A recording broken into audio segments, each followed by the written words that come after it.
आपके पास रिकॉर्डिंग आ जाएगी तो फिर हम इंशाल्लाह वहाँ से स्टार्ट करेंगे। ठीक है? ठीक है सर, मैंने रिकॉर्डिंग स्टार्ट कर दी है। सर पिछली वाली डिलीट मत कीजिएगा। जी ज़रूर इंशाल्लाह। कूल। सो हम क्या देखने जावास्क्रिप्ट की smarter way to learn JavaScript वाली बुक कंप्लीट करके आए हैं और अब हम देखने जा रहे हैं advance JavaScript topics. Advance JavaScript के अंदर कुछ लिस्ट्स है जो कि आपके पास अवेलेबल है बुक्स एंड स्लाइड्स वाली डायरेक्टरी के अंदर, जहाँ पे बाकी बुक्स एंड स्लाइड्स थी वहाँ पे एडवांस जावास्क्रिप्ट की वाली 21 की जो है एडवांस जावास्क्रिप्ट की लिस्ट, टॉपिक्स की लिस्ट भी कवर कर दी, शेयर कर दी गई है। इसमें हम क्या देखेंगे, इसमें हम देखेंगे होस्टिंग क्या होता है, हम देखेंगे फंक्शन प्रोग्रामिंग किस चीज़ का नाम है, प्योर फंक्शंस क्या होते हैं, क्लोजर्स क्या होते हैं, ये चीज़ें देखेंगे इंशाल्लाह इसमें। देन हम मूव कर जाएंगे non primitive and primitive value पे कि कौन सी वैल्यूज रेफरेंस पास हो रही होती है और नॉन प्रिमिटिव होती हैं, कौन सी प्रिमिटिव होती हैं वैल्यूज। ECMAScript 6 के अंदर हम देखेंगे ये 6 जो कहलाता है, इसके अंदर लूप्स कैसे लिखे जाते हैं, बेहतर तरीके क्या हमारे पास आ गए हैं, अवेलेबल हो गए हैं, फंक्शंस क्या होते हैं, फंक्शंस क्या होते हैं, ऑपरेटर्स कौन कौन से आ गए हैं और एरे के ऊपर कौन कौन से नए फंक्शंस आ चुके हैं हमारे पास।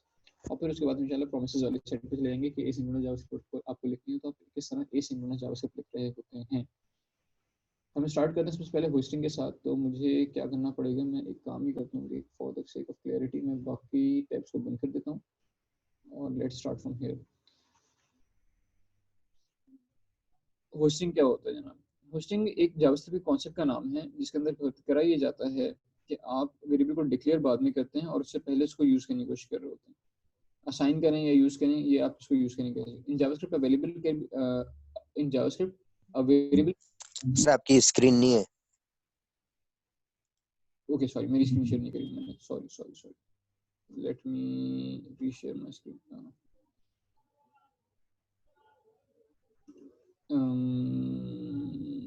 एक मिनट,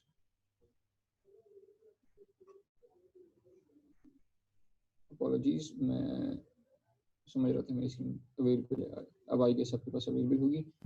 जी ठीक है।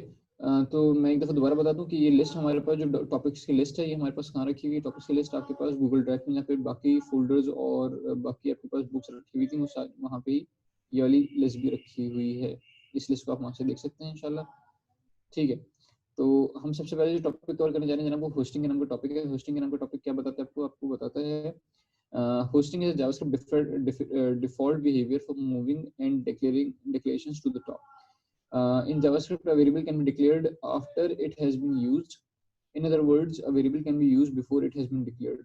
ये वाला थोड़ी सी साफ से सिंपल सी डेफिनेशन आपके पास कि आपके पास JavaScript बाकी लैंग्वेजेस आपको ये अलाउ नहीं करती, जो खासतौर पे स्ट्रॉन्ग टाइप लैंग्वेजेस हैं, for example Java, C sharp वगैरह, कि आप क्या करें एक वेरिएबल को बाद में डिक्लेयर करें, उसको पहले उसको यूज करने की कोशिश करें। वो आपको एरर दे देती है कि वेरिएबल डिफाइंड नहीं है। जावास्क्रिप्ट इसके ऑपोजिट आपको ये अलाउ करता है कि आप एक वेरिएबल को बाद में डिक्लेयर करें, उससे पहले उसको यूज करने की कोशिश कर लें। Example 1 gives the same result example 2। Example 1 के अंदर क्या काम करा उसने, यहाँ पे देखिए आपने पहले डायरेक्ट लिख दिया x = 5।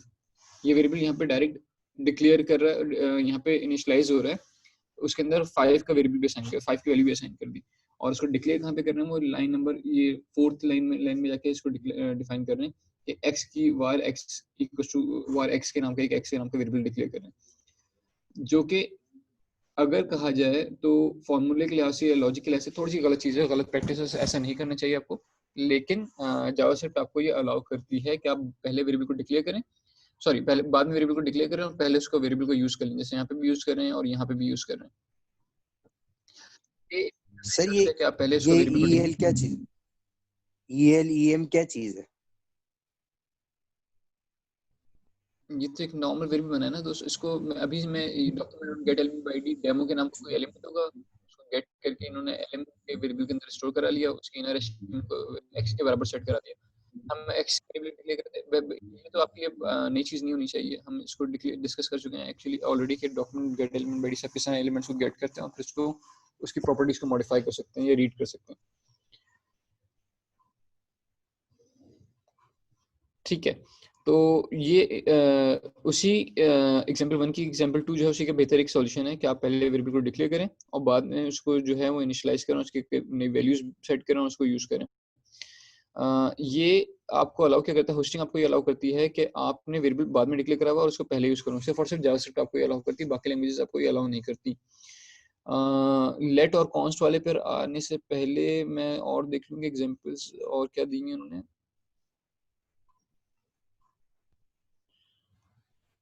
The let and const keyword, let और कॉन्स्ट हम ताबिश अलग से कहीं देखेंगे या यहीं पे कवर करूंगा हम?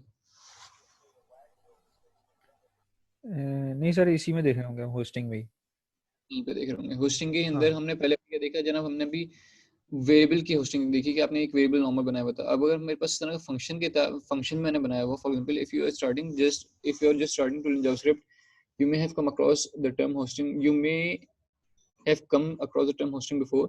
Before diving into the definitions, let's look at the example. Below we'll create a function and then invoke that. हमने क्या करा जनाब, काउसे के नाम का एक फंक्शन बनाया और उसको हमने साउंड पास करा, और वो जो साउंड हमने पास करा वो यहाँ पे लॉक करवा देता है। पहले फंक्शन बना हुआ है और बाद में उसकी कॉल आ रही है, ठीक है। एज एक्सपेक्टेड जब भी मैं इसको ये इस तरह कॉल करूंगा मेरे पास ये लॉग में आ जाएगा। लेकिन अगर मैं इस तरह काम करूं कि फंक्शन को बाद में डिफाइन करूं और पहले उसको कॉल कर लूं, ये भी होस्टिंग के टॉपिक्स में आता है कि ये भी इसी तरह काम करेगा और यही इसी का रिजल्ट आएगा जो पहले उसका रिजल्ट आ रहा था कि पहले आपने फंक्शन डिफाइन करा बाद में कॉल करा, और यहाँ पे क्या काम कर रहे हैं आप, बाद में डिफाइन करके पहले कॉल कर रहे हैं, ठीक है। ये दोनों एक ही तरह काम करेंगे क्योंकि जावास्क्रिप्ट क्या करती है, आपके वेरिएबल्स को आपके फंक्शंस को होस्ट करके रख लेती है और अपने पास ये होस्टिंग नहीं है, HOST नहीं है, होस्टिंग कहलाता है ये। This is hosting in action. ये क्या काम करे, यहाँ पे होस्टिंग वाला काम हो रहा है। So what happens here, most commonly people will explain hosting as a declaration being moved to top of your code. While this is what appears to you to be happening, it is important to understand what exactly is going on. You see your code isn't moving anywhere, it is magically being moved to the top of the file. What actually happens, what's actually happening is your function and variable declarations are added to memory during the compile phase. होगा ये कि आपके variables और जो functions जो आपने बनाए हैं जावास्क्रिप्ट उनको इन्वोक करने से पहले पेज पे जाकर पहले वो क्या करती है, वो सारे वेरिएबल्स और सारे फंक्शंस को कलेक्ट कर लेती है जो कि ग्लोबल लेवल पे पड़े में सारे वेरिएबल्स और सारे फंक्शंस को कलेक्ट कर लेती है, उनको कंपाइल कर लेती है, अपने पास मेमोरी में ऑर्गेनाइज कर लेती है कह लीजिए। और फिर जब आपकी स्टेटमेंट्स एग्जीक्यूट होनी शुरू होती हैं तो वो मेमोरी से उन्हीं फंक्शन को इन्वोक करवा देती है। मेमोरी के अंदर वो फंक्शंस ऑलरेडी रखे होते हैं क्योंकि उसने इसी वजह से आप उसको बाद में डिक्लेयर करें या पहले डिक्लेयर करें। इन्वोकेशन में जैसे आप इसको कॉल कर रहे हैं कोई फर्क नहीं आएगा, इन्वोक करने का तरीका दोनों जगह सेम रहेगा। और आउटपुट में जैसे यहाँ पे भी आउटपुट सेम आया और यहाँ पे भी आउटपुट सेम आएगा, दोनों जगह पे सेम ही आउटपुट आ रहा होगा। ये एक छोटी सी एग्जांपल थे होस्टिंग की। जैसे यहाँ पे देखें वही वाला काम वेरिएबल वाला काम करें कि var equals to 3 और console.log a, आपके पास 3 ही आउटपुट आया। जबकि यहाँ पे क्या करा उन्होंने, कह दिया a equals to 3 console.log a और फिर var a का, तो यहाँ पे भी सेम आंसर आ रहा है कि a का आंसर आपके पास इस लाइन पे 3 ही आ रहा है, जबकि अब वेरिएबल आप बाद में डिक्लेयर कर रहे हैं। हाँ, लेकिन अगर इस तरह का केस हो कि आपने कहा var a equals to 3 और उससे पहले आपने जो है उस वेरिएबल को डिक्लेयर अभी तक ना उसको डिक्लेयर करा ना इनिशियलाइज करा और डायरेक्ट उसको यूज करने की कोशिश करी कहीं पर, तो उस वाले वेरिएबल की वैल्यू आपको मिल जाती है अनडिफाइंड। इन दोनों एग्जांपल में डिफरेंस दिख रहा है आपको कि यहाँ पे हमने पहले वेरिएबल को डिक्लेयर इनिशियलाइज कर दिया था, बाद में डिक्लेयर करा था। यहाँ पे हम एक ही साथ डिक्लेयर और इनिशियलाइज भी कर रहे हैं, लेकिन यहाँ पे जब हमने एक दफा उस वेरिएबल की वैल्यू असाइन कर दी थी और तो उसको यूज करा था तो आपको उसकी वैल्यू मिल गई थी 3 फॉर एग्जांपल।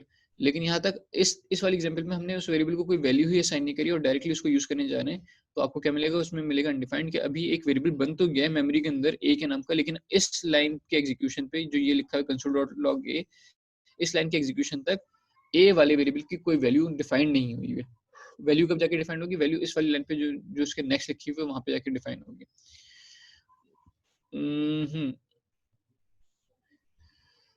अच्छा, इसकी मैं आपको छोटी सी एग्जांपल करके दिखा दूं ताकि आपको समझ में आना शुरू हो जाए।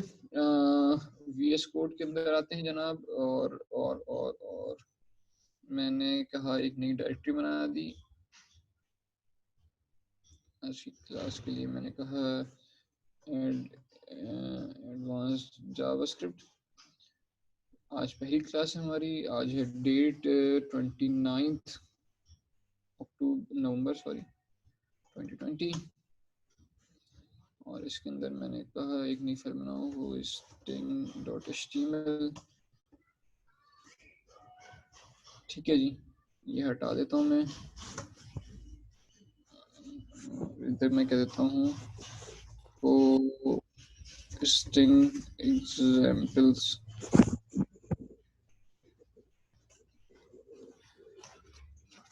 का टैग बनाया हमने, इसके अंदर आके मैंने कहा var sample user name equals to ताहा, बल्कि मैंने इसको कह दिया ताबिश, और मैंने कहा console.log sample username। सबसे सिंपल इसी तरह हम करते हैं जो नॉर्मली कि हम वेरिएबल पहले बनाते हैं और बाद में उसको यूज करते हैं। और ये अगर मैं आपको एक दफ़ा चला के दिखा दूं तो ये सिंपल सा एक लॉग स्टेटमेंट आ जाएगी, जो कि कोई मसला ही नहीं है। मतलब ये हमारी नई चीज़ नहीं है, राइट। उस स्ट्रिंग को मैंने एक दफ़ा यहाँ पे एग्जीक्यूट करके दिखा दिया आपको, तो ताबिश का आपके पास यूज़र नेम आ गया, सैम्पल यूज़र नेम है, ठीक है। और मैं यहाँ पर आया वापस। अब अगर मैं ये काम करूँ होस्टिंग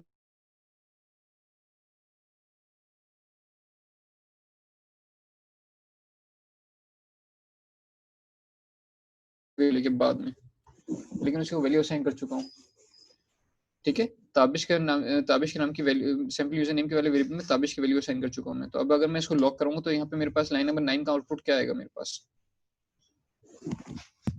लाइन नंबर 9 में क्या आउटपुट आएगा मेरे पास? आएगा, नाम आ जाएगा सर। ताबिश का, रिफ्रेश करने पे देखते हैं यहाँ पे ताबिश आ रहा है। और इसी तरह अगर मैं यहाँ पे मैं करता कि sample user name equals to Taha, तो अब यहाँ पे मेरे पास इस लाइन नंबर 9 पे क्या आउटपुट आएगा? ताबिश ही आना चाहिए। ताबिश ही आना चाहिए, एग्जैक्टली ताबिश ही आएगा, ठीक है। क्योंकि ताहा की वैल्यू कब असाइन हो रही है? लाइन पे जाके असाइन हो रही है। लेकिन अगर मैं ये लाइन ही हटा दूं, अब अनडिफाइंड आएगा लॉक कर, हम यहाँ पे अनडिफाइंड आएगा क्योंकि लाइन नंबर वेरिएबल जो है वो उसकी वैल्यू आपने डिफाइन नहीं करेगी, ठीक है जनाब। लेकिन अगर ये वाला काम मैं वेरिएबल को बाद में डिक्लेयर कर रहा हूँ, उसको पहले यूज करने की कोशिश करता, तो मेरे पास एरर आ जाता है, can not use variable sample user name on line number 8।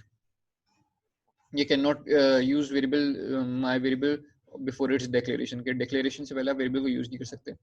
जो ये काम हमने वेरिएबल के लिए करके देखा है, इसी तरह सेम काम हम फंक्शन के लिए भी कर सकते हैं। फॉर एग्जांपल मैंने कहा फंक्शन सर अभी तो आपने कहा कि वेरिएबल को डिफाइन किए बगैर भी आप मतलब इसको कर सकते हैं।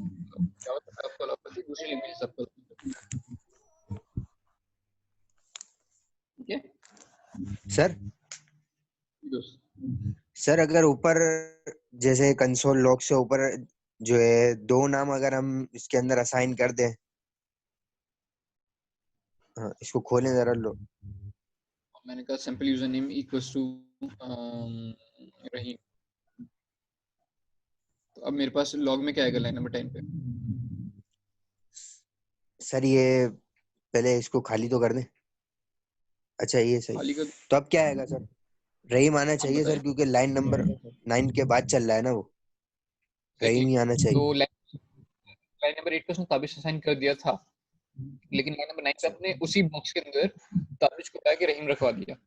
तो जब लाइन नंबर 10 पे आप उस वाले बॉक्स पे यूज करेंगे तो वहां पे आपको रहीम मिलेगा, सही है जी जी। अच्छा, जो काम हमने वेरिएबल्स के लिए करा है यही सेम काम हम फंक्शंस के लिए भी होता है। कि यहाँ पे आके लिखा मैंने फंक्शन, इसको कह देते हैं फू बार। चलिए आपके लिए मैंने इसको कह दिया do something console.log I am busy busy in doing something thing, ठीक है जनाब। ये मेरा फंक्शन था। अब इस फंक्शन को मैं चाहूँ तो मैं पहले कॉल कर लूँ, पहले डिक्लेयर करूँ और बाद में कॉल कर लूँ डू समथिंग, रिजल्ट वही आएगा I am busy doing something. या मैं चाहूँ तो मैं इसको यहाँ से कट करूँ और ऊपर ले आऊँ और इस तरह चलाऊं तो भी वही रिजल्ट आएगा I am busy in doing something. तो होस्टिंग इस तरह काम करती है कि आपके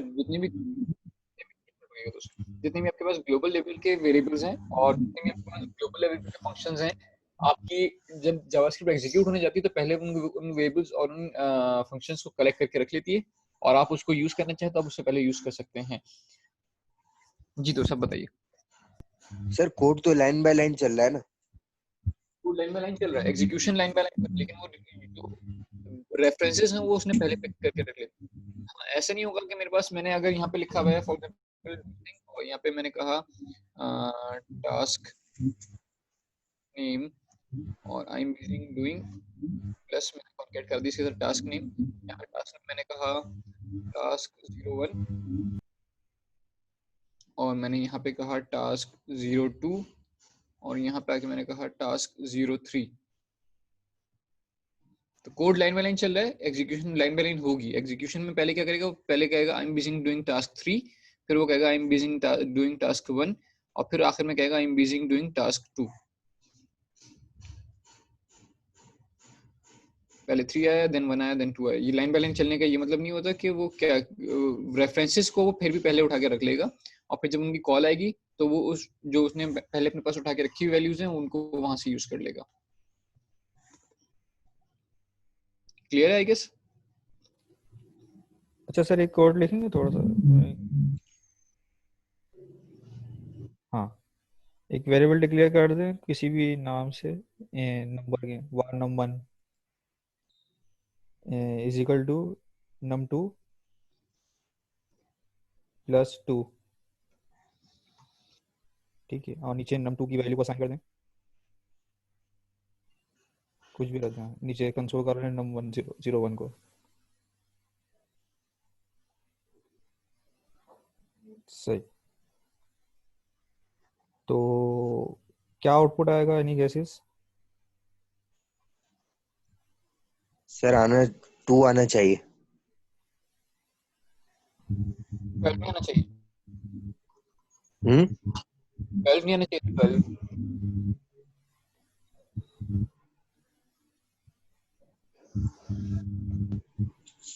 12 आ सकते हैं सर, होस्टिंग नहीं की सर, 2 वजह से। आएगा, 2 आएगा सर। 2 वाले कौन कौन है, 12 वाले कौन कौन है और बैठे हैं वो क्या बता रहे हैं? कोई और ऑप्शन भी हो सकता है।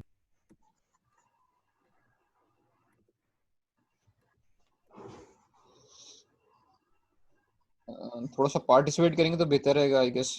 अभी एक नई चीज सीख रहे हैं, पुरानी चीजों को तो 12 आएगा। सही है सर, 12 आएगा। 12 नहीं आएगा। क्या आएगा फिर?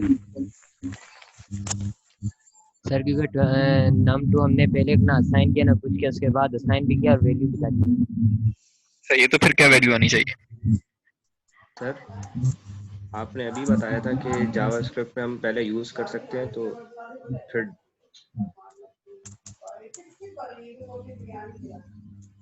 तो आउटपुट क्या आएगा, मतलब ये कंफ्यूजन हो गई अभी तो।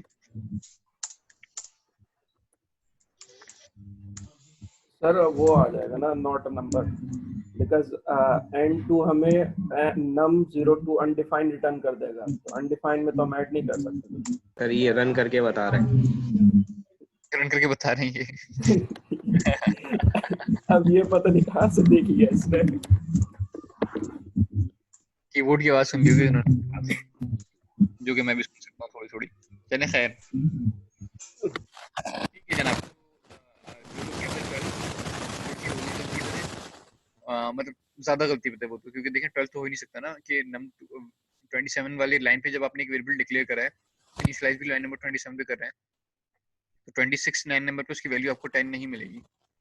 अच्छा, जो लोग कहते हैं 2 आएगा वो भी गलती पे थे। उसकी वजह क्या है कि लाइन नंबर 26 पे num2 की वैल्यू जो मिलेगी वो आपको मिलेगी अनडिफाइंड। अगर मैं ये काम कर रहा था ना कि मैं वेरिएबल पहले डिक्लेयर कर देता, बाद में उसकी वैल्यू असाइन करता, तो भी मेरे पास num2 की वैल्यू मिलती है अनडिफाइंड। अभी वाले केसेस वाले में भी हो गई है कि मुझे यहाँ पे मिलेगी इसकी value undefined. Undefined plus 2 is not a number. Save करते हैं इसको, चला के देख लेते हैं मैं भी सही कह रहा हूँ गलत कह रहा हूँ। नॉट अ नंबर, ठीक है, कि आप एक अनडिफाइंड के अंदर कॉन्केट प्लस ऐड यानी ऐड करने जा रहे हैं 2, तो आपके पास नॉट अ नंबर आ जाएगा कि एक वैलिड नंबर नहीं, जिसको आप जो आपका आउटपुट है वो एक वैलिड नंबर नहीं है। वजह समझ ली दोबारा कि वेरिएबल बाद में डिक्लेयर हुआ है, उसकी वैल्यू को पहले यूज करा जा रहा है, और अभी तक इस लाइन नंबर 26 तक उसकी कोई वैल्यू थी भी नहीं। इस वाले केस में जब यहाँ पे हम चला रहे थे तो मैं पहले उस वेरिएबल को यूज करके उसकी वैल्यू सेट कर दे रहा था, फिर लॉक करवा रहा था।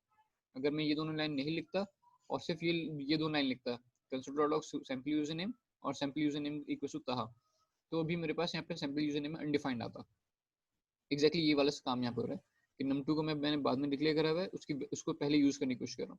डिक्लेयर और असाइन दोनों बाद में हो रहा है और उसको पहले यूज करने की कोशिश कर रहा हूँ, तो मुझे मिलेगा undefined, undefined plus 2 is not a number, number 0 में आ गया नॉट अ नंबर। अच्छा जी, अच्छा सर, एक और करें फंक्शन की या काफ़ी है इतना? कर लें। एक फंक्शन सर क्या कहते हैं, फंक्शन कॉल करवा लें, फंक्शन कॉल करवा लें। कॉल करवा लें पहले, ठीक है। हाँ फॉर एग्जांपल क्या लेते हैं, प्रिंट आईएनटी मैसेज, ठीक है। नीचे var print message is equal to function, और कोई भी कंसोल करवा लें अंदर।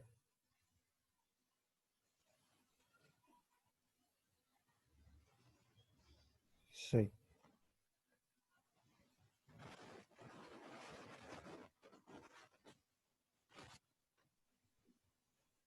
जी जनाब। सर ये वेरिएबल नीचे बनाया तो ये तो अनडिफाइंड हो गया ना सर? वेरिएबल में रखा हुआ क्या है? फंक्शन रखा हुआ है ना। फंक्शन रखा हुआ है, तो ऐसा कर सकता हूँ, लेकिन इसका क्या आउटपुट होगा थोड़ा सा बताएं। आउटपुट क्या बनेगा अनडिफाइंड अगर है तो क्या आउटपुट आएगा?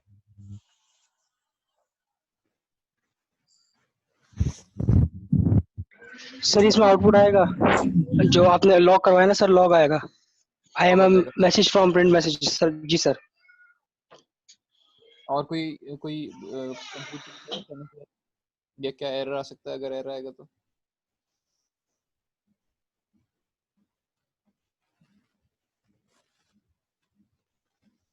ठीक है।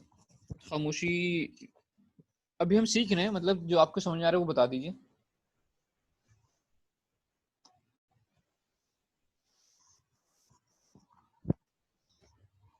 सर आउटपुट तो आना चाहिए क्योंकि फंक्शन को तो हम कॉल कहीं पर भी कर सकते हैं ना। हाँ, लेकिन ये फंक्शन नॉर्मल फंक्शन इस वेरिएबल में बनाया था, चलिए देखते हैं। आपने इस वेरिएबल को फंक्शन असाइन किया है ना। मैंने एक वेरिएबल को, मैंने फंक्शन को एज वेरिएबल यूज करा हुआ है, स्टोर करा हुआ है, तो मैं उससे पहले इसको यूज कर रहा हूँ। यहाँ तक क्या था, ये अनडिफाइंड था, यानी अगर मैं इसको लॉक करवाता तो मुझे यहाँ पे क्या मिलता? अनडिफाइंड मिलता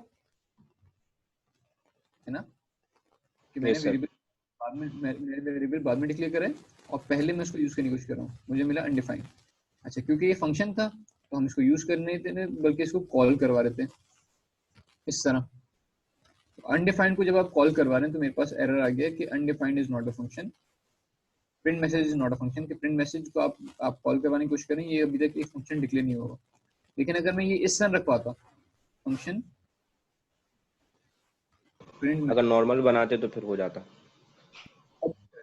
जी अब हो गया। सही है। ये एक एरर वाली केस है कि यहाँ तक अगर आपने इस तरह कोशिश करने की तो आपके पास एरर आ जाएगा। लेकिन अच्छा। अगर आप इसको यहाँ से करें बात चलेगा, नहीं चलेगा? जी सर अब चलेगा। अब डिफाइन हो गया। वो एज वेरिएबल की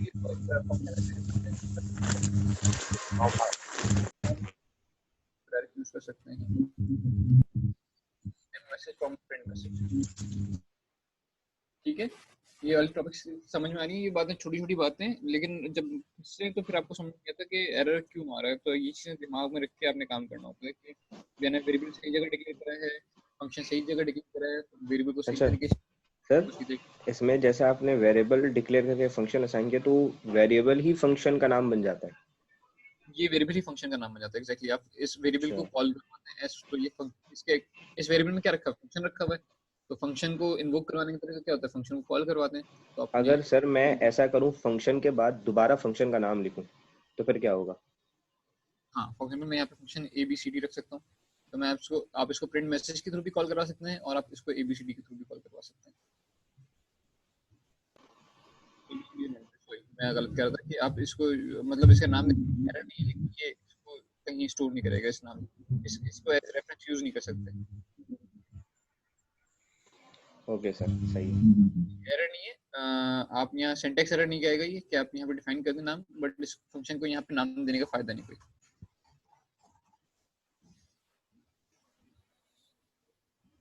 ठीक है, हम आगे बढ़ सकते हैं अभी सब? जी सर, बिल्कुल आगे बढ़ो।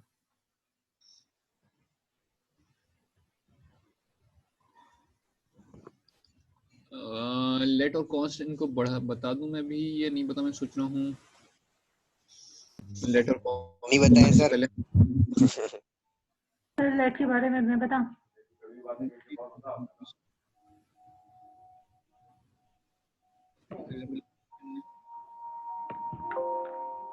सर मैं बताऊं लेट के बारे में? मैं 1 मिनट देखिए, मैं आपको चांस दे दूंगा, लेट पे जाऊंगा तो मैं आपको चांस दे दूंगा, ठीक है?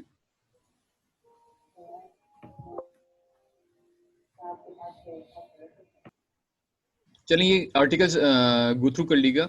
ये चारों आर्टिकल्स एक ही सीरीज से रिलेटेड है, जहाँ पे हम होस्टिंग को पढ़ रहे हैं। तो हमने होस्टिंग को डिस्कस करके देख लिया है। आप इन आर्टिकल्स को गो थ्रू कर लीजिएगा, इसमें कोई कंफ्यूजन हो तो हम इंशाल्लाह इसको रिजॉल्व करने की कोशिश कर देंगे। लेट और कॉन्स्ट पे मूव करते हैं, जो कि होस्टिंग से रिलेटेड भी है, लेकिन लेट और कॉन्स्ट का बहुत ज्यादा एक्सेसिवली यूज होने जा रहा है। आपने देखा होगा मैं अक्सर कोड करते वक्त आपको वार की जगह पे लेट लिख दे रहा होता था। उसकी वजह ये है कि हम अब डेली लाइफ में मेरा वार से ज्यादा लेट और कॉन्स्ट का यूजेज होता है। तो अब आप अगर यहाँ पे एक पॉइंट पे आ गए तो लेट और कॉन्स्ट को समझ लीजिए, ताकि आगे फिर हम इंशाल्लाह लेट और कॉन्स्ट के साथ ही काम करते चलें। जी क्या होता है मिस्टर नसीमा, आप बता रही थी? सर सर अगर हम ये चाहते हैं कि एक वेरिएबल के लिए दूसरी वैल्यू ना सेट कर दें, यानी भूले से भी ना कर दें, और दूसरी वैल्यू दे तो वो एरर शो करे, ताकि हम कंफ्यूज ना हो कि उस वेरिएबल की जगह दूसरा चीज, एक ही वेरिएबल को हम दूसरी वैल्यू दे रहे हैं और फिर हम भूल जाएंगे कि ये तो हमने पहले से ही वेरिएबल सेट किया हुआ था। तो इसके लिए हम वार की जगह लेट इस्तेमाल करते हैं। जब हम इस सूरत में एक ही जैसे वेरिएबल को दो वैल्यू नहीं दे सकते, और वार का स्कोप जो होता है वो ग्लोबल होता है, लेकिन अगर हम एक फंक्शन के अंदर लिखते हैं तो वो फंक्शन के अंदर ही उसका स्कोप होता है। लेट का स्कोप ग्लोबल नहीं बल्कि बैकएंड होता है या लोकली होता है, यानी अगर हम किसी फंक्शन में बनाएं तो वो उसी में स्कोप इसका होगा, और उससे बाहर वो उसको कोई नहीं जानता कि वो क्या है। तो इस कंफ्यूजन से बचने के लिए वार की जगह हम लेट इस्तेमाल करते हैं। मैं समझी हूँ जो लेट को यही वाला अगर लेट है तो। बिल्कुल ये वही वाला लेट है, बस आपने थोड़ा सा शुरू में गलती कर दी थी छोटी सी, कि जो आप ये बता रहे थे कि आप गलती से कोई और वैल्यू असाइन ना कर दें तो आप लेट यूज करते हैं, तो वहाँ पे वो लेट नहीं बल्कि कॉन्स्ट यूज करेंगे। लेट एक आपके पास वेरिएबल बनाने का तरीका है, जैसे आप कहते हैं वार एक्स इक्वल टू समथिंग, उस आप कहेंगे मैं वापस आऊँ कहाँ पर, कोड में आ जाऊँ। होस्टिंग की एग्जांपल को छोड़ते हैं, एक और मैं एक नई फाइल बना देता हूँ, late and const HTML।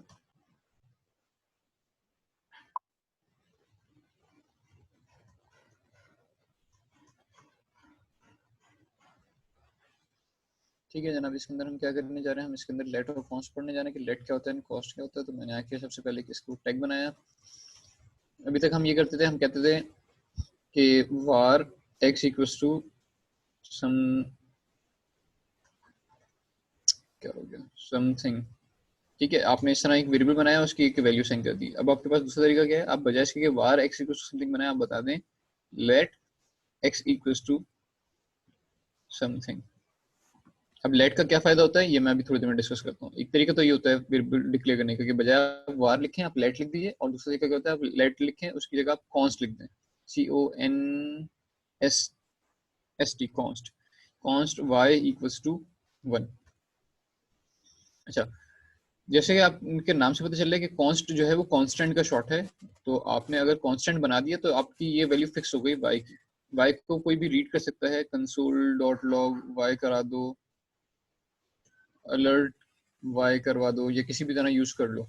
But अगर आप कहेंगे y इक्वल्स टू 2 तो ये आपके पास एरर आ जाएगा कि क्योंकि y कांस्टेंट है, अब इसकी वैल्यू को चेंज नहीं कर सकते। अगर आप ये करने की कोशिश करें तो आपके पास एरर थ्रो हो जाएगा, तो आपके पास स्क्रिप्ट ब्रेक हो जाएगी, आपने आगे एग्जीक्यूशन नहीं कर पाएंगे। जबकि इसका ऑपोजिट क्या होता है, लेट होता है कि लेट आपके पास नॉर्मल वेरिएबल वाले फॉर्म में होता है कि आप इसकी वैल्यू बार बार चेंज करना चाहो आप चेंज कर सकते हैं। जैसे यहाँ पे मैंने कहा लेट x इक्वल समथिंग, मैं यहाँ पे कह सकता हूँ लेट x इक्वल्स टू 2, यहाँ पे कह सकता हूँ x equals to an array, या कोई भी वैल्यू असाइन कर सकता हूँ। तो ये एक डिफरेंस होता है लेट और कॉन्स्ट के अंदर। ये जो है आपके पास एक एरर कंडीशन है, ये गलत तरीका है यूज करने का, कॉन्स्ट यूज करने का। कि आपने क्योंकि y को ऑलरेडी डिक्लेयर करा हुआ है जिसकी वैल्यू 1 असाइन करी हुई, तो आप y को दोबारा डिक्लेयर नहीं कर सकते, नई वैल्यू असाइन नहीं करवा सकते। अच्छा, फर्क ये भी होता है आपके पास कि आपने एक फंक्शन बनाया, मैंने फॉर एग्जांपल functi1 फंक्शन, इसका नाम रखा मैंने abcd। इसके अंदर आके मैंने क्या काम कहा, मैंने आके लिखा var, या var के बगैर अगर मैंने डायरेक्ट वेरिएबल लिख दिया, मैंने लिखा for example my name equals to Taha लिख दिया मैंने फॉर एग्जांपल, तो ये my name का वेरिएबल क्या बन जाएगा, ग्लोबल बन जाएगा। अगर मैं लिखता हूँ var my name तो ये लोकल वेरिएबल है, सिर्फ और सिर्फ इस फंक्शन के अंदर मिलेगा, इस फंक्शन के अंदर मिलेगा। अच्छा, अगर मैंने ये काम किसी कंडीशन के अंदर लिखा होता, फॉर एग्जांपल मैंने यहाँ पे एक कंडीशन ली इफ, और इफ की कंडीशन के अंदर आके कोई भी कंडीशन थी, फॉर एग्जांपल ट्रू लिख दी मैंने, और इफ के ब्लॉक के अंदर आ गया मैं, यानी इस कर्ली ब्रैकेट के अंदर आ गया, यानी ब्लॉक के अंदर आ गया, और मैं यहाँ पे आके एक वेरिएबल डिक्लेयर करता हूँ, तो इस ब्लॉक के बाहर भी फंक्शन के अंदर, फंक्शन के अंदर और इस ब्लॉक के बाहर, फंक्शन के अंदर यानी यहाँ पर, और इस ब्लॉक के बाहर यानी यहाँ पर आके मैं माय नेम वाला वेरिएबल यूज कर सकता हूँ। अगर मैं इसको console.log कराऊंगा तो वो मुझे मिल जाएगा कि माय नेम की वैल्यू ताहा है। लेकिन लेट का फायदा ये होता है कि अब अगर मैंने माय नेम को एक्सेस करने की कोशिश की तो ये एरर देगा कि लेट सिर्फ और सिर्फ उस स्कोप के अंदर काम करता है, उस स्कोप के बाहर काम नहीं करता। जो एग्जैक्टली जो इसका स्कोप होता है सिर्फ और सिर्फ ये उस स्कोप के अंदर रहता है, उस स्कोप के बाहर काम नहीं कर पाता। तो ये इसका फायदा है कि ये लोकल, ये बिल्कुल ही लोकल सेट हो जाता है कि आपने इस स्कोप के लिए जो वेरिएबल असाइन करा हुआ है वो सिर्फ और सिर्फ उस स्कोप में रहेगा, उसके बाहर उसकी वैल्यू नहीं मिलेगी आपको। लेट और आमतौर पर लेट यूज करते हुए काम करेंगे, आमतौर पर आपको जरूरत होती है आप कांस्टेंट्स यूज करें। ये जो आपने लेट लिखा है, अगर ये वार लिख के और ये फंक्शन के बाहर आके अगर इसको यूज करते हो तो ये वैसे भी नहीं होता। फंक्शन के बाहर तो फिर भी नहीं मिलता, ना लेट मिलता, ना कांस्टेंट, ना लेट मिलता, ना वार मिलता इस फंक्शन के बाहर। लेकिन लेट जो है स्कोप के बाहर भी नहीं मिलेगा आपको। अच्छा, ठीक है, समझ में? आप कुछ करना चाहेंगे? नहीं सर, बस तो समझ में आ जाए तो फिर मैं थोड़ी सी छोटी सी एग्जांपल लिखवाता हूँ फिर। कोई सवाल है किसी का?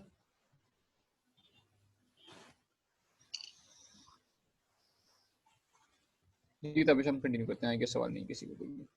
हम एग्जांपल पे आते हैं, इनसे क्वेश्चन करते हैं ताकि थोड़ा सा इनके दिमाग शायद थोड़ा सा खुले। अच्छा, एक मिनट।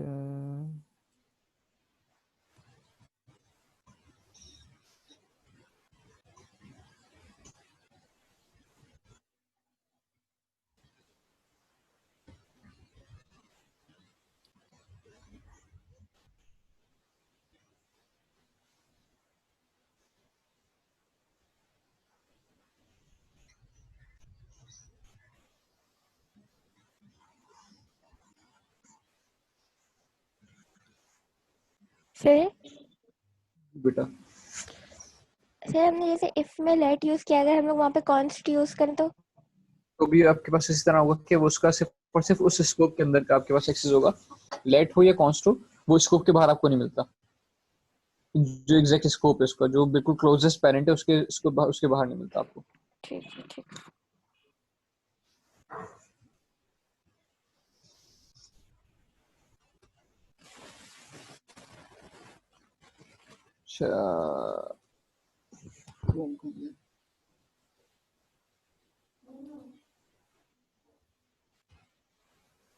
तब आपके पास कुछ एग्जांपल है इसकी, हम ये आगे बढ़ सकते हैं अभी? जी जी सर, बिल्कुल। एक बस सर आजा कोड पे आ जाए सर, एक मिनट।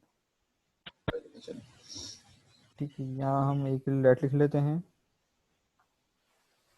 किसी भी नाम से, कोई नंबर से करवा लें। अंदर आ जाए, इसके बाद कर्ली ब्रैकेट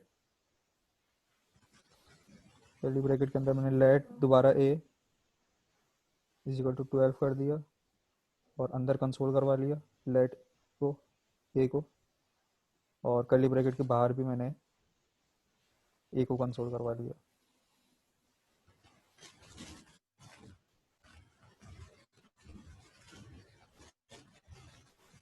पहले तो सब लोग ये बताइए कि ये क्या ऐसा पॉसिबल है कि मैं कर्ली ब्रैकेट बीच में से चलते चलते बना दूं? सर कर्ली ब्रैकेट तो ये फंक्शन वगैरह के लिए बनते हैं ना, ये डायरेक्ट कैसे बना? हाँ,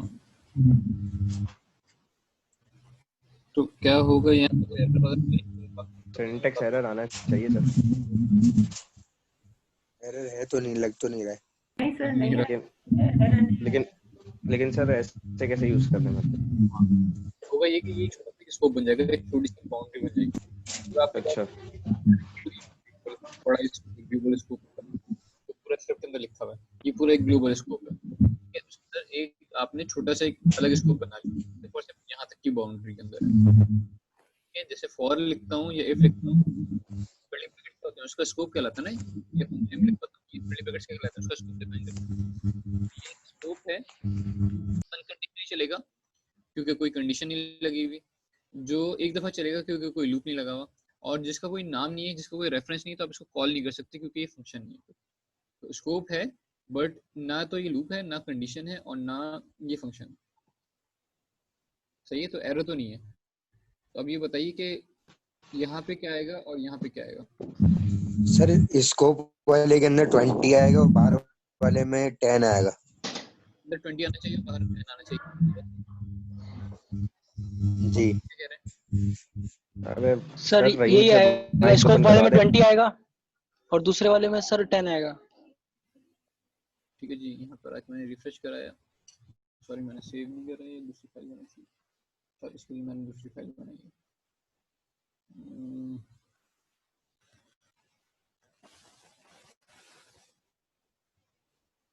तो अंदर मेरे पास 20 आ गया, बाहर 10 आ गया।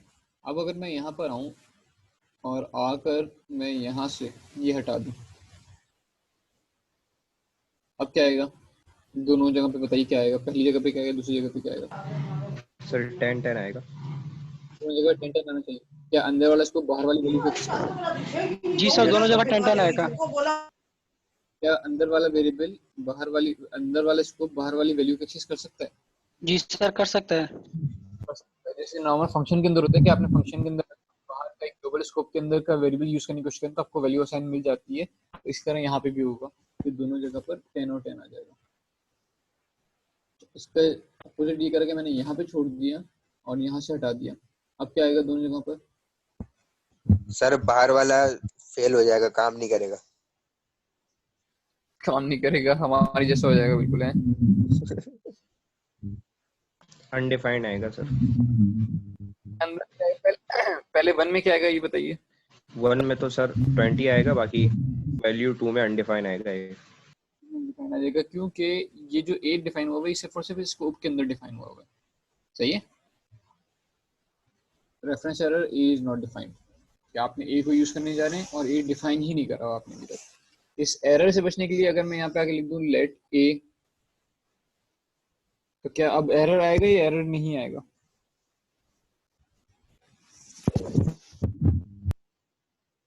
सर आना तो चाहिए, आएगा एरर। एरर आएगा लेकिन ये काम नहीं करेगा, एरर ही आएगा। एरर आएगा और काम भी नहीं करेगा, दोनों चीज हो जाएंगी। अच्छा मसला ये है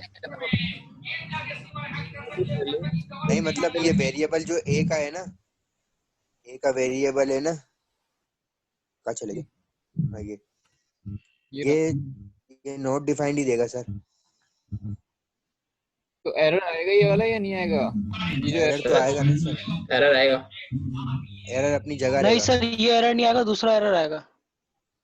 दूसरा शायद error पहले से, शायद ये 2 दफा डिफाइन हो, शायद सर ये एरर आए। अच्छा मसला ये है, देखें भाई अभी थोड़ा सा जाकी सर आपने अभी बाद में डिक्लेयर किया इसको, देखिए बाद में डिक्लेयर करा हुआ है हमने। जैसे यहाँ पर था कहाँ गया कि बाद में डिक्लेयर करा था और पहले यूज करा था, ये दो लाइन थोड़ी देर के लिए नहीं है अगर, तो ये चल रहा था और इस वक्त इसकी वैल्यू अनडिफाइंड मिल रही थी। तो ये वाला काम यहाँ पे हो रहा है कि बाद में डिक्लेयर करा है, पहले यूज करा है, तो चल जाएगा और उसकी वैल्यू मिलेगी undefined. Can not a access before, अच्छा लेट था यहाँ पे तो उसने कह दिया can not access a before initialization. ये कोई भाई हैं जो पहले से सारा कोड चलाते हैं तो किसी और सर्वर में लेट के साथ इस तरह का मसला है कि इनिशियलाइज करने से पहले यूज नहीं कर सकते। नहीं सर, मैं चला के नहीं बता रहा, मेरे को थोड़ा बहुत पता था इसके बारे में। पता था आपको, बहुत शुक्रिया, थैंक यू यार, बहुत अच्छी बात है। मेरा क्योंकि नॉर्मल तौर पे इस तरह का केस से डील नहीं होता तो मैं गलत बता रहा था यहाँ पे। हाँ अगर आप कहते हैं लेट की जगह वार, तो अब ये आपको अनडिफाइंड दे देगा और अगर आपने लेट कहा हुआ होता तो ये अनडिफाइंड नहीं देगा, ये एरर देगा can not access a before initialization, जो कि एक वैलिड एरर है कि आप ए को इनिशियलाइज करने से पहले एक्सेस नहीं कर सकते। हाँ, अगर इसको यहाँ से हट के नेक्स्ट लाइन पे जाएं तो अब आपको देगा ए इज अनडिफाइंड, कि आपने ये डिक्लेयर कर दिया, इनिशियलाइज कर दिया, या डिक्लेयर करा हुआ है और इसकी वैल्यू अभी तक आपने इनिशियलाइज नहीं करी तो उसकी वैल्यू अनडिफाइंड है। सर अगर तो वैल्यू ये कुछ चीज नहीं, इसको वापसी लाए नीचे। नीचे ले आओ। सर ये हाँ, अगर ये वैल्यू को हम बाद में a इज इक्वल टू करके इसकी वैल्यू अगर असाइन करते हैं और तो फिर आएगा जी इस तरह। अभी भी क्या होगा देखिए, लाइन नंबर की वैल्यू क्या है, लाइन नंबर ए अभी भी हाँ अभी भी खाली है ना वो। यहाँ पे डिफाइन नहीं करते, और अगर आप यहाँ पे अब आपको मिल जाएगा एक वैल्यू मिलेगी, ठीक है जी। अच्छा सर, एक मिनट के लिए जरा वही कोड पे आइएगा, कंट्रोल Z करें, जो हमारी पुरानी वाली एग्जांपल थी इसी पे करता हूँ। सही सही। अच्छा सर एक मिनट, इस कर्ली ब्रैकेट की एक और कॉपी बनाइएगा, एक और कॉपी बना लें, इसको A2 कर दें या A1 कर दें और इसको 20 ही असाइन कर दें, और नीचे कंसोल डॉट लॉग में A सही है। अच्छा कंसोल डॉट लॉग में हमने करवाया नीचे, इसके बाद A1 करवा लें लास्ट वाली लाइन में, लास्ट टाइम में A1 कर दूं, इसके बाद A भी रहने दें और A के बाद जो है दूसरे लाइन में A1 करवा लें। ठीक है, डन है। सर ये A1 नहीं चलेगा, पहले चार कंसोल है देख लें। ठीक है। ये ऊपर वाले में तो 20 आ जाएगा, A1 लेट वाले में भी 20 आ जाएगा और 3 वाले में 10 आ जाएगा, मगर ये जो चौथा है ना इसमें नहीं आएगा कुछ, वही वाला एरर आएगा नॉट डिफाइंड। अच्छा ठीक है। बाकी लोग क्या कह रहे हैं, रहीम कह रहे हैं कि इसमें आपके पास 20 आ जाएगा, यहाँ पे भी 20 आ जाएगा, रहीम कह रहे हैं यहाँ पे आपके पास आ जाएगा 10 और यहाँ पे आ जाएगा नॉट डिफाइंड। बाकी लोग क्या कह रहे हैं? ऐसा ही होगा। फिर सेकंड वाले में आपने सर सेकंड हाँ तो 10 आएगा सर वहाँ पे, ये वाला 20 नहीं आना चाहिए, तो आपने 20 सेट कर दिया। वो तो सर लोकल स्कोप है ना, और ये जो सेकंड जो आपने बनाया है स्कोप, वो तो एक अलग अपना स्कोप है। हाँ सर ये माइक पहले बंद करवा दें किसी का, रहीम का माइक बंद करवाएं। माइक म्यूट कर दे। सर ये इतना डिस्टर्ब हो रहा है। वो कोई बात नहीं, थोड़ी सी वो नॉकिंग सी आ रही है। नहीं आपकी वॉइस ही चली जा रही है उसके माइक होने से। आप जो बोल रहे थे मुझे ठीक है, अब बताएं मसला है यहाँ पे, बताएं क्या आएगा, ये आप क्या इसकी एक्सप्लेनेशन देंगे? सर यहाँ पर तो 20 वैल्यू आएगी पहले कंसोल में, ठीक है। फिर दूसरे स्कोप में आपने A1 को 20 डिक्लेयर करा है, लेकिन A1 प्रिंट नहीं करवाया। यहाँ पर आपने A प्रिंट करवाया, तो अब A की वैल्यू ग्लोबल A 10 है, तो यहाँ पे 10 प्रिंट होगा दूसरे कंसोल में, और तीसरे कंसोल में भी 10 प्रिंट होगा, और चौथे कंसोल में अनडिफाइंड आएगा। अच्छा जी, और बाकी लोग क्या कह रहे हैं? आरफिन कह रहे हैं 20 10 20 अनडिफाइंड, आरफिन ने ये बताया। और क्या बता रहे हैं बाकी लोग?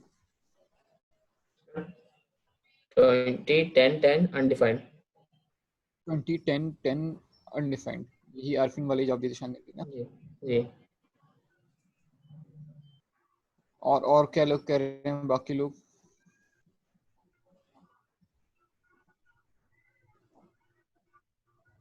मैं क्या कह रहा हूँ, मैं बताऊं? बताएं सर। मैं भी बताऊं ना, मतलब जब खेल रहे हैं सब तो मैं भी थोड़ा सा खेल सकता हूँ। मेरे ख्याल में आएगा, मेरे ख्याल करके बता दो। मेरे ख्याल में आएगा 20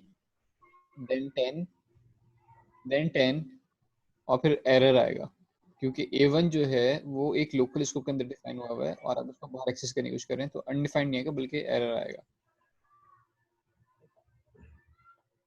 चला के देख लें?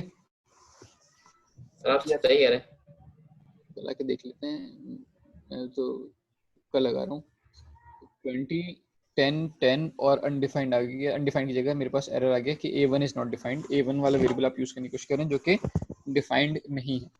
सर अनडिफाइंड नॉट डिफाइंड में कुछ फर्क है? अनडिफाइंड वो होता है कि वेरिएबल डिक्लेयर हो गया है, वेरिएबल की मेमोरी में जगह रिजर्व हो गई है, लेकिन अब तक आपने उसकी वैल्यू सेट नहीं करवाई, तो वो अनडिफाइंड होता है। अनडिफाइंड एक डेटा टाइप है जावास्क्रिप्ट के अंदर, ठीक है। और नॉट डिफाइंड का मतलब ये हुआ कि अभी तक ये वाली जगह ही बुक नहीं हुई। आप उसको जगह, आप एक मोहल्ले के अंदर 100 घर हैं, आप जाके पूछें यार 102 एड्रेस के कौन से घर का, तो वो कहेगा यार ऐसा तो कोई चीज ही नहीं है, आप ये एड्रेस को देखने जा रहे हैं, वो एड्रेस एग्जिस्ट नहीं करता। तो यहाँ पे ये जो एरर आता है ना, reference error A1 is not defined, तो ये वही वाला काम है कि जिस एड्रेस को या जिस मेमोरी के अंदर जिस वेरिएबल को आप ढूंढने जा रहे हैं वो वेरिएबल एग्जिस्ट ही नहीं करता। 2010 अनडिफाइंड नहीं, 2010 एरर आएगा। मिसेस नसीमा, ये स्क्रीन पे देखिए प्लीज कि 20 आएगा, देन 10 आएगा, फर्स्ट टाइम 20 आएगा। ये देखिए 20 आ गया क्योंकि वो उसके स्कोप के अंदर था। देन A1 की वैल्यू आपने 20 सर रखी। मैंने ना पहले लिख लिया था, मैं इसको डिलीट कर रही थी, इसी जगह एंटर हो गया। कोई बात नहीं, कोई समझ बात गई। समझ में आ गई ना, इशू चल रहा है क्या यहाँ पे? यस यस समझ गई। Thank you. और किसी को कोई कंफ्यूजन, कुछ सवाल किसी का यहाँ तक? अच्छा सर, कौन से रिलेटेड एक कर लें, यानी 1 मिनट में जिसमें ये प्लग कर लूं, आप पूछे, मैं 1 मिनट कोई इशू नहीं, बस कोड लिखना होगा वो, ताकि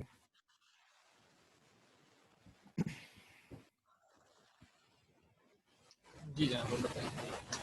अच्छा सर, कॉन्स्ट बना लें कोई भी num1 का ना, num1 num2 जो भी है, उसमें कोई इसके नंबर नीचे असाइन कर दें।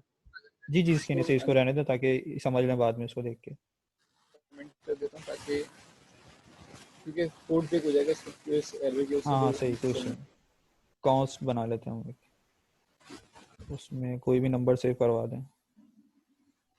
कॉन्स्ट बनाया, मैंने कह दिया इसमें सेट कर देते हैं। ठीक, नीचे वही कर्ली ब्रैकेट लगा के, कर्ली ब्रैकेट बनाया शुरुआत में, और अंदर कॉन्स्ट b कॉन्स्ट भी बनाना, const b is equal to 20, और कर्ली ब्रैकेट के बाहर जो है वो कॉन्स्ट b कर लेते हैं।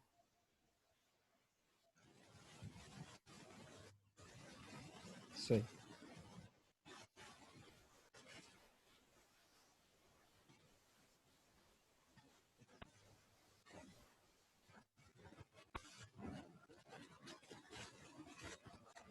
हाँ जी, इसका रिजल्ट क्या होगा, कैसे काम करेगा? B is not defined. B is not defined.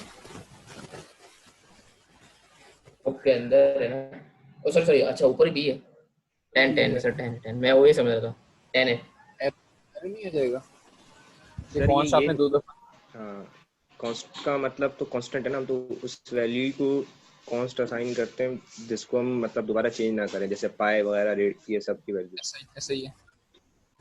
तो यहाँ पर तो हम लेकिन लोकल स्कोप में कांस्ट की वैल्यू को दोबारा असाइन कर रहे हैं, तो सर कंफ्यूजन है यहाँ पे। सॉल्यूशन किसको करना?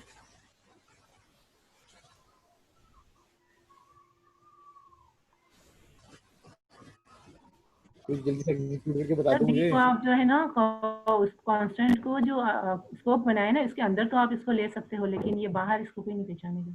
तो यहाँ पे एरर, पहले ये बताइए कि क्या यहाँ पे एरर आएगा या नहीं आएगा, पहला सवाल। यहाँ नहीं आएगा एरर, क्योंकि ये हमने तो दूसरी जगह पे इसको यूज किया है, स्कोप में यूज किया है बी को, तो यहाँ एरर तो नहीं आएगा, लेकिन कंसोल में 10 ही आएगा। कंसोल में 10 ही आएगा, ठीक है जी।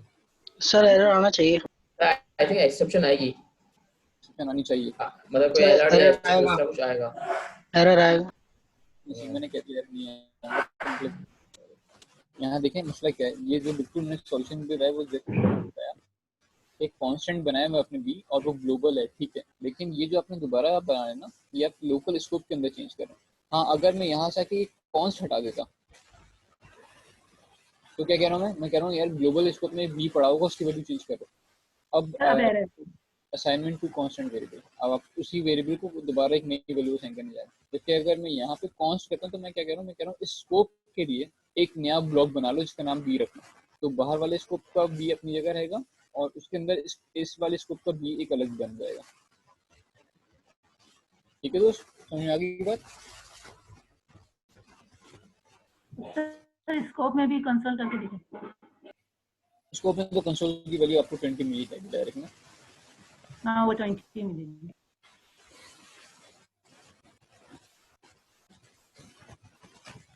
स्कोप के अंदर 20 और स्कोप के बाहर जो है 10 है।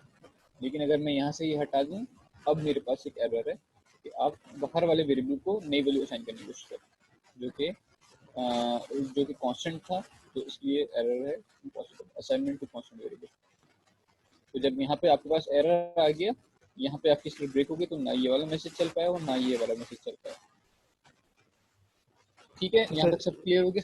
अच्छा सर, ये अगर स्कोप के बाहर अगर आप कॉन्स्ट बी इक्वल टू 20 करते तो क्या आएगा? स्कोप के बाहर तो मैं कुछ भी नहीं कर सकता, ना कॉन्स्ट बी को 20 कर सकता हूँ, ना सिर्फ बी को 20 कर सकता हूँ, दोनों रहते हैं। B has already been declared और ये हटा दूँ तो कहेगा असाइनमेंट टू कांस्टेंट वेरिएबल। पहले वाला मैसेज चल गया, दूसरा वाला मैसेज नहीं चल पाया। अच्छा, ये देखा था आपने, जब ये मैं इस तरह कर रहा था तो पहले वाला मैसेज भी नहीं चल पाया था। यानी वो पहले सबसे पहले क्या कर रहा था, वो सारे वेरिएबल्स कलेक्ट करके रखा था, उसी टाइम उसको एरर मिल गया था। ये वाली लाइन एग्जीक्यूट भी नहीं हो पाई। तो अगर मैं ये हटाता हूँ तो अब वो ये वाली लाइन एग्जीक्यूट कर देगा और जब नीचे आएगा तो एक नया वेरिएबल डिक्लेयर हो रहा है, तो उसी वेरिएबल में वैल्यू डिफाइन करने की कोशिश करेगा, चेंज करने की कोशिश करेगा, तो वो कह देगा असाइनमेंट टू कांस्टेंट वेरिएबल। लेकिन उससे पहले वो ये वाला कांस्टेंट ये वाला मैसेज चला चुका था। अच्छा सर, एक चीज़ और ध्यान में आई है, इसके नीचे आ जाए, इसको कमेंट कर दें पहले। हाँ, इसको कमेंट कर दें।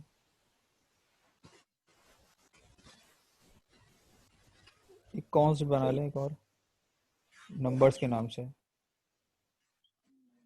हाँ, इस एरे बना लें इसकी 10, 20 और 30 नंबर से करवा लेते हैं। ठीक है, नेक्स्ट लाइन में नम्स 0 इंडेक्स पे जो है वो कुछ और नंबर सेव करवा दें, 1000 करवा दें, वो भी सही 40 सही है। Console dot log nums.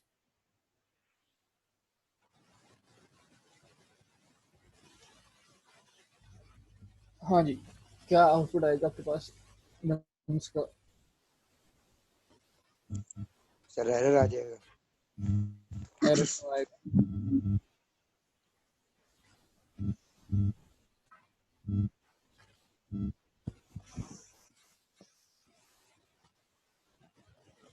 बाकी लोग कहाँ गए? एग्जीक्यूशन पे इसलिए गए। सर आवाज आ रही है? आवाज आ रही है। सर इसमें यही आएगा कि पहले वाले में सर 1000 आएगा, दूसरे में 20 आएगा, तीसरे में 30 आएगा। 1000 तो मैंने रखे नहीं, कोड तो देखने 1000 तो है नहीं सर। सर 40 आएगा। Sorry sir 40। बात समझ रहा हूँ, बिल्कुल सही है, सही। 40, 20 और 30 आने चाहिए, ऐसी है, जबकि वो कांस्टेंट है। जी सर। 40, 20 और 30 आ गया, जबकि वो कांस्टेंट था। क्यों आ गया सर? ताबिश भाई बता दें जरा एक दफा। क्योंकि बेसिकली क्या है हमारे पास कि हम इसकी कोई वैल्यू चेंज नहीं कर रहे, क्योंकि वैल्यू तो एरे ही है हमारे पास, जो हमने जो नम्स में सेव करवाया वो हमारे पास एरे ही है। जबकि हम एरे के अंदर की जो इंडेक्सिंग की जो वैल्यू वो हम सिर्फ वो चेंज कर रहे हैं। तो ये पॉसिबल है कॉन्स्ट में कि आप जो अंदर की जो वैल्यू है वो चेंज कर सकते हैं। मैं यहाँ पे नम्स इज इक्वल टू 40 नहीं कर सकता था, अगर मैंने नम्स 0 ऑफ जो करा हुआ है, मैं अगर वहाँ पे सिर्फ नम्स इज इक्वल टू 40 करना चाहूँ तो मैं वो नहीं कर सकता। क्यों? क्योंकि मैंने ऊपर एरे डिफाइन करी हुई है और मैं नीचे उसको नंबर में कन्वर्ट कर रहा हूँ, यानी उसकी वैल्यू को पूरा चेंज कर रहा हूँ। इस केस में क्या हो रहा है कि मैं इसकी वैल्यू को चेंज नहीं कर रहा, बल्कि जस्ट उसकी जो इंडेक्सिंग की किसी पर्टिकुलर वैल्यू को मैं रिप्लेस कर रहा हूँ। तो इट इज पॉसिबल, ये मैं कर सकता हूँ। और ये वाला टॉपिक आपको ज्यादा बेहतर समझ में आ जाएगा जब हम एक दफा प्रिमिटिव और नॉन प्रिमिटिव टाइप पढ़ लेंगे कि पास बाय रेफरेंस क्या होता है और पास बाय वैल्यू क्या चीज होती है, तो ये चीज ज्यादा बेहतर समझ में आएगी। ठीक है, बिल्कुल बिल्कुल ऐसे हम इस टॉपिक को इंशाल्लाह दोबारा देख लेंगे जब हम इस थर्ड पॉइंट पे बुलेट करेंगे। ठीक है, तो होस्टिंग में यहाँ पे थोड़ा सा रैप करता हूँ यार, हमने होस्टिंग को अच्छा खासा टाइम दे दिया, इतना बड़ा टॉपिक है नहीं, जस्ट समझाने के लिए एक दफा रिपीट कर दूँ कि होस्टिंग क्या होता है आपके पास। आप जावास्क्रिप्ट आपको ये अलाउ करता है कि आप वेरिएबल को बाद में डिक्लेयर करें और उसकी वैल्यू को पहले रीड या चेंज करके, रीड या राइट करके लिख सकते हैं।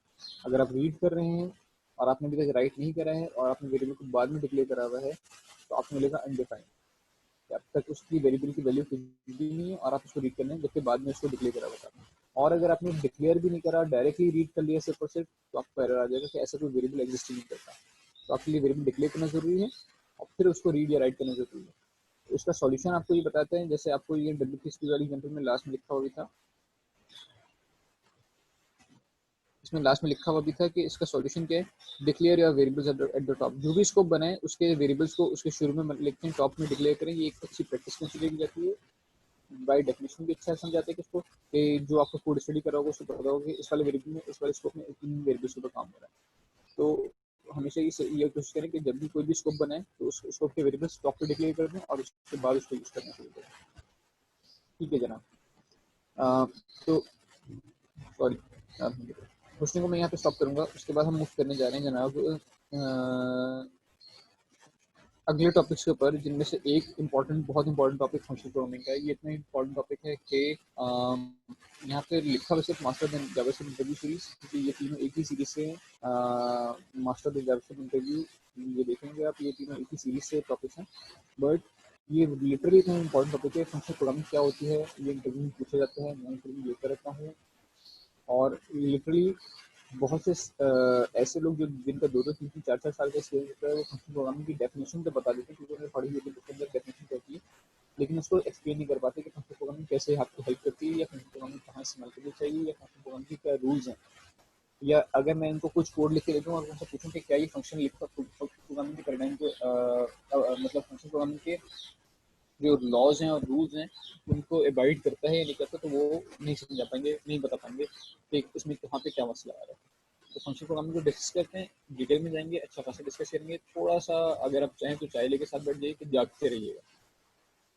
अच्छा, ये आर्टिकल इतना अच्छा, इतना इंपॉर्टेंट लिखा हुआ है कि आप इसके स्टेट्स देख के देख सकते हैं कि एटलीस्ट 22,000 लोगों ने इसको 22,000 टैग्स या 22,000 लाइक्स आए हैं इसको इस समय के लिए, जबकि कोई टेक्नोलॉजी से रिलेटेड आर्टिकल के लिए इतने बड़े आर्टिकल, इतने बड़े लाइक, अच्छी मतलब एक अच्छी बड़ी चीज़ है। तो फंक्शनल प्रोग्रामिंग होती क्या है जनाब, उसको स्टडी कर लेते हैं। होता क्या है, थोड़ा सा ध्यान चाहिए, आपका फोकस चाहिए, कोड छोड़ दीजिएगा, यहाँ पे फोकस कर दीजिएगा। Functional programming has become really a hot topic in the JavaScript world.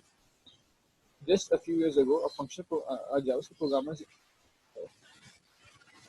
chat इस टाइम ना करे बैकग्राउंड में बहुत नॉइज आ रही है यार। ये सोचते हैं मैं इनको खामोश नहीं करा सकता, मैंने ठीक है बंद करी, बट तब तक ये आवाज आ रही है। Functional programming has become really a hot topic in the JavaScript world. Just a few years ago, few JavaScript programmers even knew what functional programming is, but every large application code base I've seen in the past 3 years makes heavy use of programming ideas. ये तो उनके उसको बताया कि functional programming के एक बढ़ता हुआ ट्रेंड है जो जिसको ज़्यादा से ज़्यादा लोग अडॉप्ट करते चले जा रहे हैं। फंक्शनल प्रोग्रामिंग होती क्या है वो पैराग्राफ में समझाएंगे और उसके अंदर कुछ मुश्किल सी टर्म्स यूज करेंगे जिनको आगे फिर मजीद एक्सप्लोर करेंगे।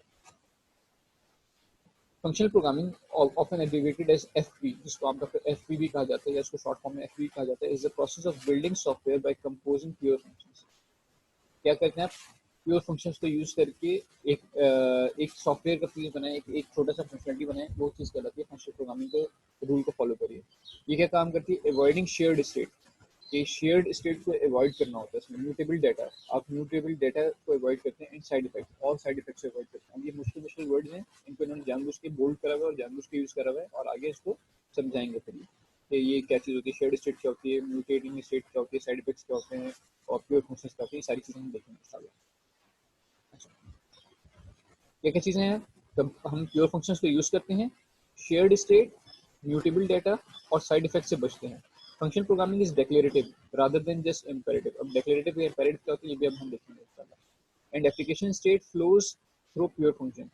Contrast with object-oriented programming where application state is usually shared and co-located within methods and objects. अच्छा, दो डिफरेंट पैराडाइम्स आ गए आपके पास। एक पैराडाइम्स यानी कह लीजिए कि काम करने के दो डिफरेंट तरीके आ गए। पहला तरीका आपके पास है फंक्शनल प्रोग्रामिंग और दूसरा तरीका आपके पास आ गया OOP यानी ऑब्जेक्ट ओरिएंटेड प्रोग्रामिंग। दोनों एक दूसरे के साथ इस्तेमाल नहीं कर सकते या नहीं करने चाहिए। अगर आप कर रहे हैं तो आप गलती कर रहे हैं। या तो आप अपना कोड को फंक्शनली लेके चलते हैं या अपने कोड को आप ऑब्जेक्ट ओरिएंटेड वे में लेके चलते हैं। Function programming is programming paradigm, programming करने का तरीका, प्रोग्राम करने का एक कह लीजिए कि एक कुछ रूल्स हैं, लॉज हैं, इनको आप इस्तेमाल करते चलते हैं। ये कह लीजिए कि फिरकावार, जैसे हमारे मजहब में, इस्लाम के अंदर डिफरेंट फरके हैं, इस तरह प्रोग्रामिंग के डिफरेंट फरके कह लीजिए, समझाने के लिए बता रहा हूँ कि फंक्शन प्रोग्रामिंग एक फिरका है जो जिसके कुछ अपने जो करता प्रोग्रामिंग ही है, मानता सारे रूल्स को ही है, बट इनके अपने कुछ स्पेसिफिक लॉज हैं। इसी तरह ऑब्जेक्ट ओरिएंटेड प्रोग्रामिंग के अंदर भी आप करते वही है कि आप यूजर की रिक्वायरमेंट को फुलफिल करने की कोशिश कर रहे हैं, उसके लिए आपने सॉफ्टवेयर बना के दिया हुआ है, लेकिन उसके अपने कुछ स्पेसिफिक लॉज हैं जिनको फॉलो करते हुए वो चलते हैं। इस तरह फंक्शन प्रोग्रामिंग के भी अपने कुछ रूल्स हैं, लॉज हैं, जिनको फॉलो करते हुए चलते हैं। तो पैराडाइम जहाँ पे आ रहा है वो कह लीजिए वो फिरका, एक कह लीजिए एक डेढ़ इंच की एक छोटी कम्युनिटी कह लीजिए कि उसके साथ वो काम कर रहा है। Meaning that it is a way of thinking about software construction based on some fundamental defining principles. क्या है जनाब ये सॉफ्टवेयर बनाने का, सॉफ्टवेयर कंस्ट्रक्ट करने का एक तरीका है जिसको जिनको सेटिस्फाई करने के लिए आपने वो चीज़ें यूज़ करनी होती हैं जो ऊपर मेंशन की हैं, जैसे प्योर फंक्शन यूज़ करने हैं, शेयर्ड स्टेट से बचना है, म्यूटेबल डेटा से बचना है और साइड इफेक्ट से बचना है। Other examples of programming paradigms include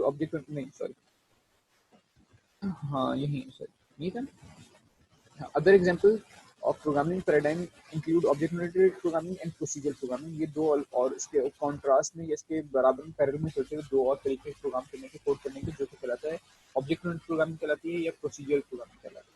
अब हम ऑब्जेक्ट-ओरिएंटेड प्रोग्रामिंग को तो एक्सप्लोर नहीं कर सकते, जो बहुत बड़ी चीज़ है। प्रोसीजरल को हम देखेंगे जब हम डिक्लेरेटिव और इम्पेरेटिव देख रहे हैं, तो प्रोसीजरल प्रोग्रामिंग को हम देखेंगे। लेकिन काम वही हो रहा है सबके अंदर statement one by one statement चलती है, ठीक है। बस कुछ लॉज हैं, कुछ रूल्स हैं जो यहाँ पे उन्होंने बताए हैं, इनको हम फॉलो करते हैं तो हम कहते हैं कि हाँ ये कोड फंक्शनल प्रोग्रामिंग के कॉन्सेप्ट को यूज करते हुए लिखा गया है। Functional code tends to be more concise, more predictable, and easier to test than imperative or object-oriented code. But if you are unfamiliar with it, it is common pattern associated. अब ये चीज़ें इसके फायदे बता रहे हैं हम, जब तक हमें पता नहीं होगा कि फंक्शनल प्रोग्रामिंग होती क्या है, हम उसके फायदे पढ़ के हमारे लिए कोई मतलब वो हमारे लिए काम की चीज़ नहीं है। Highlighted point है, don't let all the new words scare you away. It is a lot easier than it sounds. ये जो सारे नए मुश्किल भारी शब्द हमने पढ़े हैं, ये आपको डराने के लिए नहीं है, ये सिर्फ मार्केट के अंदर यूज होते हैं, लेकिन इनके मतलब समझना इतना मुश्किल नहीं जितना ये साउंड पे होते हैं, जितना ये सुनने में मुश्किल लगते हैं उतना मुश्किल है नहीं सब। The hardest part is wrapping your head around all unfamiliar vocabulary. There are a lot of ideas in the innocent looking definition above, which we all need to understand before you can begin to grasp the meaning of functional programming. अब ये कुछ चीज़ें हैं जिनको हम discuss करेंगे, और इनके डिस्कशन के बाद हम जो कोड लिखेंगे और इन लॉस को फॉलो करते हुए जो हम कोड लिखेंगे वो कोड लिखा जाएगा कि फंक्शन प्रोग्रामिंग के लॉस को फॉलो करते हुए लिखा गया है। सबसे पहले आपके पास है जनाब प्योर फंक्शंस। अच्छा, अभी तक आप सब जाग रहे हैं, सोए नहीं है, राइट? जी सर जाग रहे हैं। बस इस बात पे आपको ध्यान रखना है कि function programming is a process of building software by composing pure functions, avoiding shared state, mutable data and side effects. ये क्वेश्चन आएगा आपके पास 2 नंबर का, शॉर्ट आंसर, ठीक है।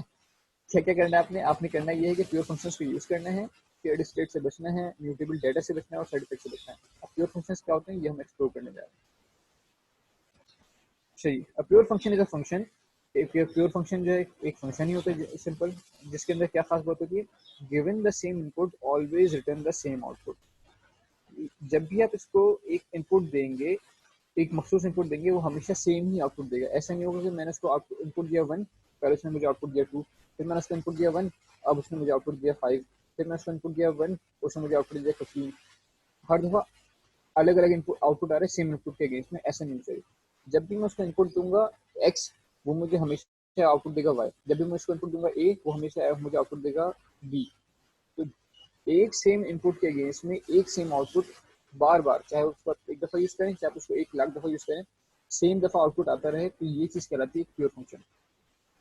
हमने बनाए भी हैं, बस हमें पता नहीं था कि ये फंक्शन प्योर फंक्शन है, अब हमें पता होगा और हम उसके साथ इस्तेमाल करेंगे। दूसरे क्या खास बात बता रहे हैं, हैज़ नो साइड इफेक्ट्स, ये कोई साइड इफेक्ट प्रोड्यूस नहीं करता। साइड इफेक्ट की यहाँ पे बताया था उन्होंने, साइड इफेक्ट बताया था, साइड इफेक्ट यहाँ बताते हैं। साइड इफेक्ट क्या होते हैं ये भी हमने भी देख लिया। साइड इफेक्ट तो मैं अभी पहले एक प्योर फंक्शन बेसिक पहली वाली पॉइंट बता दूं, उसके बाद सेकंड पॉइंट बताता हूँ। चलिए यहाँ पे उन्होंने पूरी डिटेल बताई हुई है what is a pure function. ये चीज़ हमारे पास ये यहाँ पे रखा हुआ है what is a pure function. ये सेकंड आर्टिकल है, हमें पढ़ना है इंशाल्लाह, हम इस पर आएंगे थोड़ी देर बाद। पहले हम इस वाले आर्टिकल पॉइंट को कवर करते हैं। Given a same input always return the same output, कि जब भी आप इसको कोई इनपुट देंगे ये आपको हमेशा सेम आउटपुट देगा। जैसे मैं विजुअल स्टूडियो कोड के ऊपर यहाँ पर आता हूँ, एक नई फाइल बनाते हैं, इसको क्या मैंने pure dash functions dash 01.html। अच्छा, एक काम अगर मैं करवाऊँ आप लोगों से कि आज आपने क्या करना है जनाब, आज आपने अपने पास एक सॉफ्टवेयर इंस्टॉल करना है जिसका नाम है Node.js। तो हम ये जो HTML फाइल बनाना है इससे हमारी बस क्या करना है, अपने पास Node.js इंस्टॉल करना है। कैसे करेंगे जनाब, आप जाएंगे Node.js डाउनलोड वाले सेक्शन में जाएंगे आप, और यहाँ से विंडोज़ के लिए for example Windows installer download कर लेंगे। ये आपके पास एक जिप फाइल डाउनलोड, एक MSI फाइल डाउनलोड कर लेगा। इस पर डबल क्लिक करके इंस्टॉल करेंगे तो ये आपके पास जैसे कोई भी क्या नाम है प्रोग्राम चलता है, सॉफ्टवेयर इंस्टॉल होता है, तो उस तरह वही रिजल्ट खुल जाएगा और वो यस नो नेक्स्ट करते करते आप उसको इंस्टॉल कर लेंगे। ठीक है, Node.js एक कमांड टूल है, हमें इसका इस्तेमाल एक्सटेंसिवली करना है। आज आप इंस्टॉल कर लें तो आपने आगे भी बहुत ज़्यादा इस्तेमाल करते रहेंगे। सर इसका कोई पोर्ट से तो कनेक्शन ताल्लुक नहीं है ना? कोड से ताल्लुक होने वाला है, अभी जस्ट होने वाला है, इसलिए मैं कह रहा हूँ कि आपने Node.js इंस्टॉल करना है। ठीक है, अच्छा सर आपके पास है इंस्टॉल ये? ये मेरे पास इंस्टॉल है इसलिए मैं बता रहा हूँ। ठीक है, अच्छा अब अभी हम क्या करते हैं, अभी हम करते हैं कि हमें जावास्क्रिप्ट चलानी हो तो भी हम आते हैं यहाँ पे आके इसका टैग बनाते हैं और अपना आउटपुट ब्राउजर में देख लेते हैं ना। अब हम क्या करते हैं जनाब, अगर मैं क्या करूँगा, मैं फंक्शन ऑफ एचटीएमएल को मैंने करा डिलीट, अब मैंने आके एक नई फाइल बनाई, new file pure dash functions dot JS.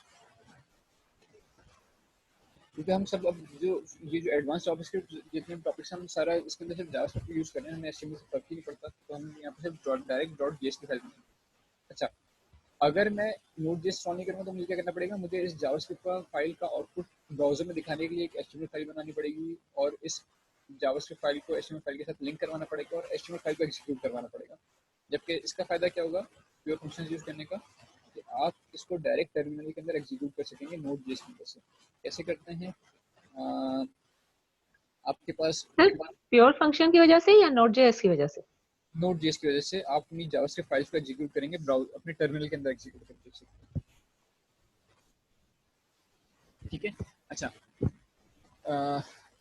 क्या करा मैंने जावास्क्रिप्ट फाइल बनाई और मैंने अपने पास टर्मिनल खोला। मेरे पास टर्मिनल थोड़ा सा डिफरेंट है क्योंकि मैं अभी फिलहाल मैक पे बैठा हुआ हूँ।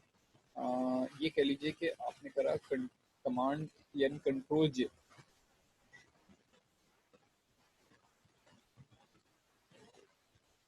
जब आपने करा कंट्रोल जे तो आप उसी कमांड प्रॉम्प्ट में आ गए जो आपको याद है, जो आप क्या नाम है तब यूज कर रहे थे जब आप लिनक्स की एडमिनिस्ट्रेशन पढ़े थे, तब आप कमांड प्रॉम्प्ट यूज कर रहे थे, तो आप वहीं पर आ गए उस वाली। अभी मैं आया करंट डायरेक्टरी के अंदर आके, तो मैंने कहा cd ये जो डायरेक्टरी है वो है जनाब एडवांस जावास्क्रिप्ट वाली डायरेक्टरी है, तो मैं अभी करंट डायरेक्टरी के अंदर आ चुका हूँ। इस डायरेक्टरी के अंदर आके मैंने कहा नोड स्पेस मेरी फाइल का नाम जो जावास्क्रिप्ट वाली फाइल, एंटर करा तो वो फाइल एग्जीक्यूट हो गई। उसके अंदर कुछ काम नहीं होता, मैं यहाँ पर आके मैंने कहा console.log hello from js file, save कराया। इस वाली फाइल को मैंने दोबारा से एग्जीक्यूट करवाया तो जो उसका प्रिंट जो मैं होकर पा रहा था वो प्रिंट आ चुका है। ठीक है, अच्छा टर्मिनल के अंदर काम करें तो यहाँ पे आप वो डॉक्यूमेंट वाला काम नहीं कर सकते, यहाँ पे सिर्फ आप प्रिंट की मदद से काम करवाते हैं आप, क्योंकि यहाँ पे विंडो तो है नहीं ना, डॉक्यूमेंट डॉट गेट ऑब्जेक्ट और document dot gate element ID वगैरह इस तरह काम नहीं करवाते। तो क्या करना है, अपने पास आज Node.js इंस्टॉल करना है और Node.js मेरे पास इंस्टॉल्ड है, तो मैं आपको ये नोड स्पेस करके जो कमांड लिख रहा हूँ अपनी फाइल का नाम, आप पहले अपनी डायरेक्टरी में अंदर आ जाएं और डायरेक्टरी के अंदर आके नोड स्पेस में फाइल का अपनी जावास्क्रिप्ट फाइल का नाम लिखेंगे तो वो जावास्क्रिप्ट फाइल को एग्जीक्यूट कर देगा और उसके अंदर जो आउटपुट्स हैं वो आउटपुट आपके पास प्रिंट होने शुरू हो जाएगा। अच्छा सर ये टर्मिनल विंडो का भी ऐसे खुलेगा विंडोज का? विंडोज का भी तकरीबन ऐसे दिखेगा, कलर वगैरह थोड़ा डिफरेंट है लेकिन इसी तरह दिखेगा। और आप जब खोलेंगे तो आप किसी और डायरेक्टरी खोलेंगे, आपको अपनी करंट डायरेक्टरी के अंदर आना पड़ेगा, सीडी करके जो अपने कंट्रोल जे से खुलेगा सर? कंट्रोल जी से खुलना चाहिए और बैकटिक से जो आपके पास पहले कंट्रोल बैकटिक है ना उससे खुल जाएगा। ठीक है, अच्छा जी। अब मुझे करना क्या, मुझे एक प्योर फंक्शन बनाना है। तो मैं आया यहाँ पे मैंने लिखा function func function add numbers. इसको मैंने क्या कहा, मैंने कहा आपको दो चीजें मिलेंगी, ए और बी, और आप क्या कीजिएगा, रिटर्न कर दीजिएगा ए प्लस बी। तो इस फंक्शन को प्योर फंक्शंस के अगर आप देखें तो प्योर फंक्शन की दो खास बात बताई थी उन्होंने। पहली खास बात क्या बताई थी, पहली खास बात ये बताई थी given the same input always return the same output. जब भी आप इसको कोई सेम इनपुट देंगे वो हमेशा सेम आउटपुट करेगा। तो मैं यहाँ आया, हमने कहा console.log ताकि मेरे पास मैसेज प्रिंट भी हो जाए। तो मैंने कहा ये ऐड नंबर्स वाला फंक्शन है मेरा, ऐड नंबर्स वाला फंक्शन है मेरा, इसको कॉल करो। ए की जगह मैंने पास करा 20, बी की जगह मैंने पास करा 30। क्या आउटपुट आएगा, क्या आउटपुट आएगा इधर 50 ये आ जाएगा। इतना सोच रहे हैं भाई, मतलब क्या 21 लगा हुआ है भाई, क्या करा उधर। ठीक है, इधर मैंने दोबारा से 20 और 30 पास करा, क्या आएगा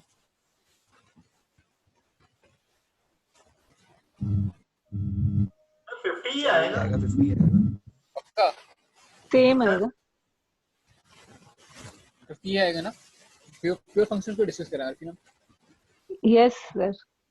मल्टीपल खासियत होती है। पहली खासियत ये कि आप उसको जितनी दफ़ा कॉल करें, चाहे आप एक दफ़ा कॉल करें चाहे आप उसको 2 दफ़ा कॉल करें, और इनपुट पैरामीटर सेम रखें तो उसका आउटपुट सेम आता रहेगा। मैं एक और दफ़ा आता हूँ यहाँ पे, और मैंने इसको नंबर चेंज कर दिए, मैंने इसको कर दिया 1 और 4 कर दिया, आउटपुट 5 ही आएगा। मैंने इसको मल्टीपल टाइम कर दिया तो आउटपुट 5 ही आता है। तो मैंने कहा नोट प्योर फंक्शन को केस को एग्जीक्यूट करो। पहली दोनों दफ़ा 50 आया और लास्ट 4 दफ़ा 5 आया। अगर मैं इसकी जगह क्या कहता, ऐड फंक्शन के अंदर आके चेंज करता, मैंने कहा ये नंबर आएगा, ये नंबर आएगा, और एक ग्लोबल वेरिएबल लिखता हूँ। मैंने कहा var काउंटर इक्वल्स टू 1, और साथ साथ मैंने कह दिया इधर प्लस प्लस प्लस, एक दफ़ा कॉन्टैक्ट करो, प्लस प्लस कॉन्टैक्ट नहीं करो, ऐड करो, और प्लस प्लस काउंट करो। अब मुझे बताइए, मैं इसको एग्जीक्यूट करूँगा फर्स्ट टाइम तो क्या आंसर आएगा? सर एरर आएगा। क्यों एरर आएगा भाई? वेरिएबल गलत तो नहीं डिफाइन किया? कौन सा वाला? सर बार काउंटर वाला 52 आएगा फर्स्ट टाइम पे। क्या नहीं, देखिए काउंटर हमारे वेरिएबल तो सही डिफाइन किया, 52 सर और करना पड़ेगा, सॉरी। ठीक है, अपने आप को म्यूट करिएगा अगर आपने कोई बात करनी। सॉरी मैंने म्यूट करा। आपको काउंटर का वेरिएबल जो है मैंने डिफाइन करा हुआ, इसकी इनिशियल वैल्यू रखी हुई है। देन मैंने क्या कहा, मैंने कहा रिटर्न करो ए प्लस बी प्लस काउंटर के अंदर एक नंबर का एडिशन कर देना। तो क्या करेगा? 52 सर 52 सर। फर्स्ट टाइम 51 आएगा, सॉरी 52 आएगा। 1 से स्टार्ट करें, सही कह रहे हैं आप। प्री इंक्रीमेंट कर रहे हैं आप? प्री इंक्रीमेंट कर रहा हूँ, 1 से स्टार्ट कर रहा हूँ, सॉरी मैं इसको 0 समझ रहा था। तो फर्स्ट टाइम 2 आएगा, सेकंड टाइम क्या आएगा 3 आएगा, थर्ड टाइम यहाँ पे जब मैं एग्जीक्यूट करूँगा सेम आउटपुट दिया हुआ 1 और 4, लेकिन आउटपुट क्या वो हो चुका है 53 हो चुका है, 54 और 1 5, और इसकी वैल्यू क्या हो चुकी है 2 दफा इंक्रीमेंट हो चुका है, यानी 3 हो चुका है 4। अब इसकी वैल्यू कितनी आएगी 4 प्लस 5 9, फिर 9 प्लस 1 5, फिर 10 प्लस 1 11, और 11 प्लस 1 12, यानी हर दफा मैं सेम दे रहा हूँ लेकिन आउटपुट डिफरेंट आ रहा है। 52 53 आया, फिर 9 10 11 12, जबकि इनपुट सेम है लेकिन आउटपुट डिफरेंट आ रहा है, तो ये प्योर फंक्शन नहीं हुआ, ये कहलाएगा इम्प्योर फंक्शन।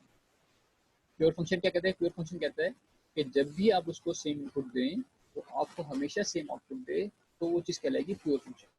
और जब भी आप उसको सेम इनपुट दें लेकिन किसी और फैक्टर पे डिपेंडेंट होने की वजह से वो कुछ आपको डिफरेंट आउटपुट दे, तो वो कहलाएगा इम्प्योर। बात क्लियर हो गई? सर नहीं, ये तो हमारा नॉर्मल भी फंक्शन कर रहा होता है ना, मतलब कौन सा नॉर्मल फंक्शन? ये क्या आप प्योर फंक्शन कहना क्या चाह रहे हैं सर? नहीं समझ में आ रहा प्योर फंक्शन। देखिए फंक्शन जैसे, अगर मैं आपको समझाने के लिए सपोज ना एग्जांपल दे रहा हूँ कि हमारे यहाँ नॉर्मल जिंदगी में क्या होता है कि यार हम सब हैं तो इंसान, लेकिन किसी कास्ट से बिलोंग करते हैं, किसी एरिया में रहते हैं, है ना। इसी तरह हैं सारे फंक्शंस जो हम बना रहे हैं, चाहे इस अभी जो फंक्शन लिखा हुआ है या चाहे जो मैंने ये वाला फंक्शन लिखा हुआ है, दोनों हैं तो प्योर, दोनों हैं तो फंक्शन सिंपल। लेकिन एक ऐसा फंक्शन प्योर फंक्शन कहलाएगा कि जिसको आप जितनी भी दफ़ा सेम इनपुट दें वो सेम आउटपुट रिटर्न करे। जैसे यहाँ पे देखिए मैंने सेम इनपुट दिया 2030, यहाँ पे भी सेम इनपुट दिया 2030, इसका रिजल्ट हमेशा 50 आएगा 20 + 30 का। चला के दिखा दूँ तो लीजिए चला के दिखा दिया मैंने, क्या आ गया 50 आया और यहाँ पे भी 50 आया।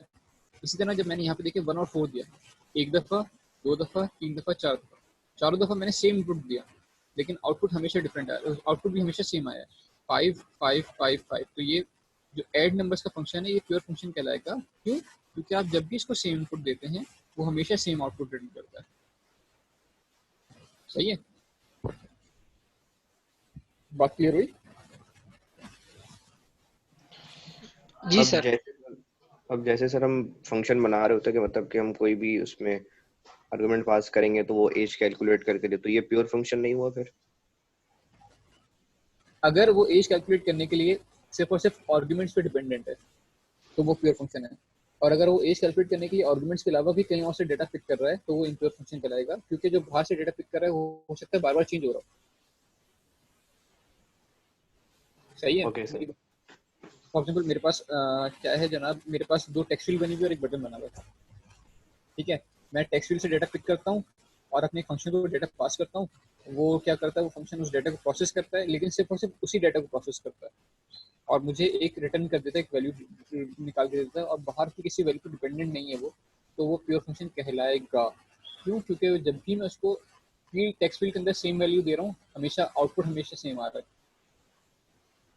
तो ताबिश आप एक दफा रिपीट करवाना चाहें प्योर फंक्शंस को अपने वर्ड्स में, जो पहला सर पॉइंट फोर के लूप में अगर हम फंक्शन को जो यूज करते हैं तो जो डेटा आता है तो वो भी प्योर नहीं कहलाएगा।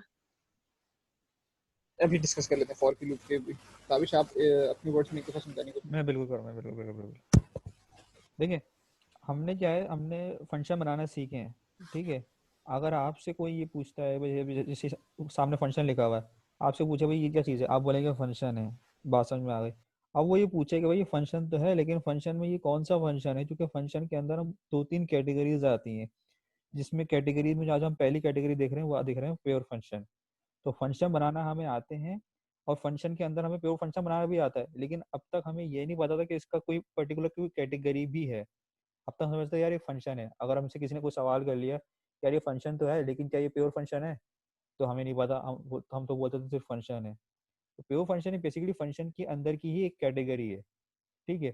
अब प्योर फंक्शन के जो कैटेगरी है वो किस तरीके से उसके रूल डिफाइन होते हैं, या आप किस तरीके से आइडेंटिफाई करेंगे कि हाँ यार ये प्योर फंक्शन है या नहीं है।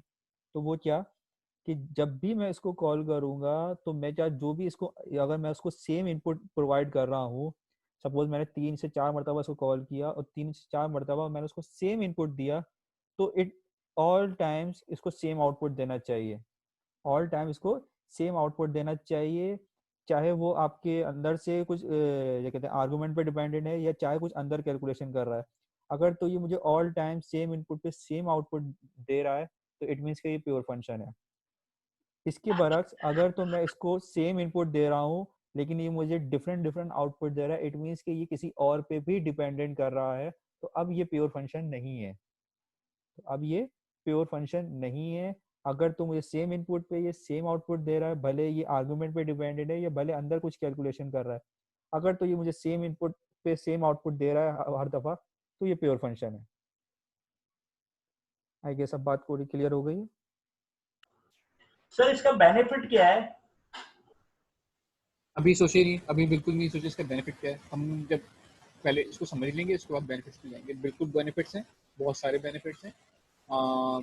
अभी आपको समझ नहीं आएंगे, समझाना फिलहाल मुश्किल है, तो अभी बेनिफिट्स नहीं सोचे या ये नहीं सोचे कहाँ इस्तेमाल करते हैं। पहले चीज को समझ लेते हैं और फिर उसके फायदों पे जाएंगे, ठीक है? सही है दोस्त? सर एक क्वेश्चन था तो ये please। सर, कोई ऐसा फंक्शन है जिसमें कस्टमर ऑर्डर दे रहा है और रिटर्न में हम उसी कस्टमर आईडी वो डिस्प्ले करवा रहे हैं, कस्टमर आईडी तो हमेशा इंक्रीमेंट होती है। ऑर्डर आईडी इंक्रीमेंट होगी, कस्टमर अगर ऑर्डर दे रहा है तो कस्टमर आईडी इंक्रीमेंट नहीं होगी। फॉर एग्जांपल मैं कस्टमर ऑर्डर आईडी इंक्रीमेंट होगी तो वो है तो वैसे प्योर फंक्शन, लेकिन इंक्रीमेंट तो हर बार होगा ही ना, वो तो सेम तो ऑर्डर आईडी नहीं आएगी ना। सही है, तो वो एक इम्प्योर फंक्शन हुआ क्योंकि उसके अंदर ऑर्डर देने पर वो कुछ प्रोसेस करता है और हर दफा एक नई ऑर्डर आईडी रिटर्न करता है, तो वो एक इम्प्योर फंक्शन कहलाएगा, प्योर फंक्शन नहीं कहलाएगा। प्योर फंक्शन के लिए पहली रिक्वायरमेंट क्या है? पहली रिक्वायरमेंट ये है कि आप उसको जब भी एक फिक्स सेट ऑफ इनपुट देंगे तो आपको वही एग्जैक्टली सेम आउटपुट देगा, ठीक है? जैसे मैं एक और इस वाले लॉग्स को कमेंट कर रहा हूँ सिर्फ और सिर्फ एक और एग्जांपल, जैसे फॉर एग्जांपल मैंने कहा फंक्शन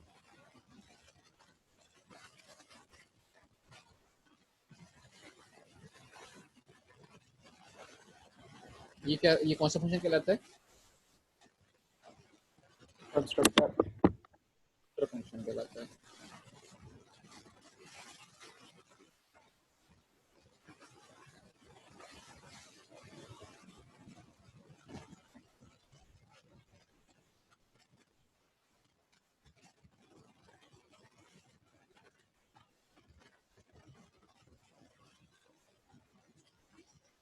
कस्टमर के अंदर दो प्रॉपर्टीज है, नेम और एज की, और आइटम्स के नाम की एक एरे है, और मैंने कहा दिस डॉट ऐड आइटम्स एक फंक्शन। मुझे वो आपके शॉपिंग कार्ट वाली से आइडिया है।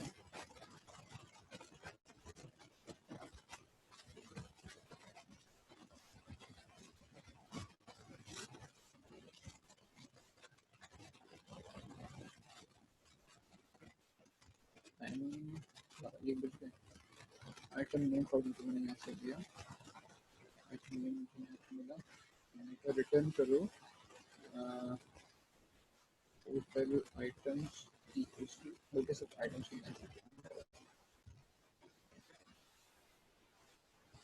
दिस डॉट आइटम्स डॉट, ठीक है? ये शॉपिंग कार्ट है, मैं थोड़ा सा मिनिमाइज करूँ ताकि आप क्लियर हो जाए उसको क्लियर।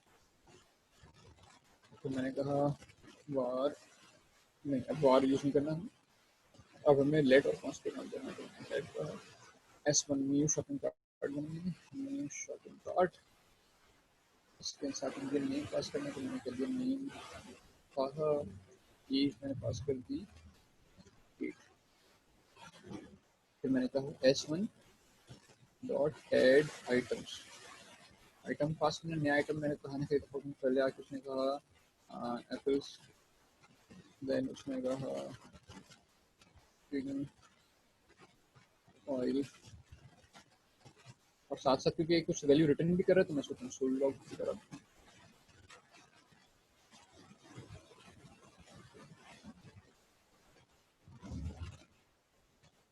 तो बताइए कि क्या ये शॉपिंग कार्ट तो प्योर फंक्शन नहीं हो सकता क्योंकि ये तो एक कंस्ट्रक्टर फंक्शन है, ठीक है? ऐड आइटम्स एक प्योर फंक्शन है या नहीं है?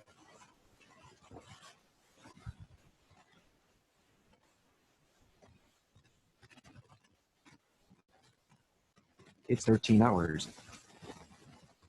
ऐड आइटम्स एक प्योर फंक्शन है या नहीं है? मेरे ख्याल से तो होना चाहिए प्योर फंक्शन, क्योंकि जो हम ऐड करते हैं वही चीज तो वो ले रहा है। ठीक है, और बाकी लोग क्या कह रहे हैं?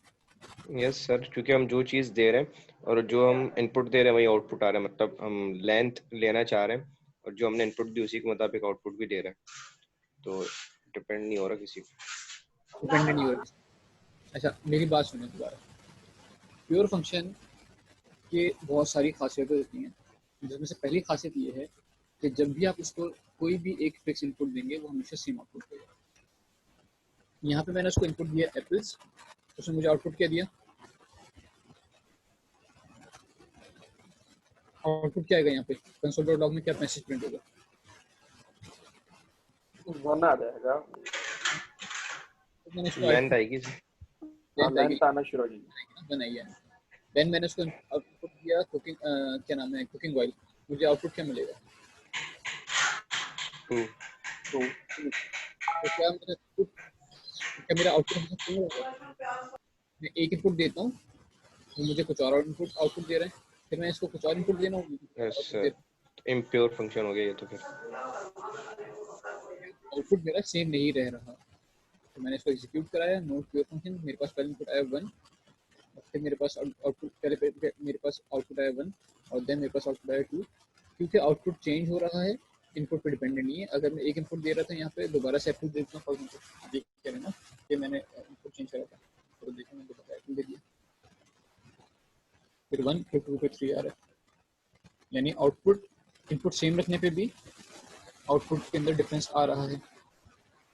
तो ये चीज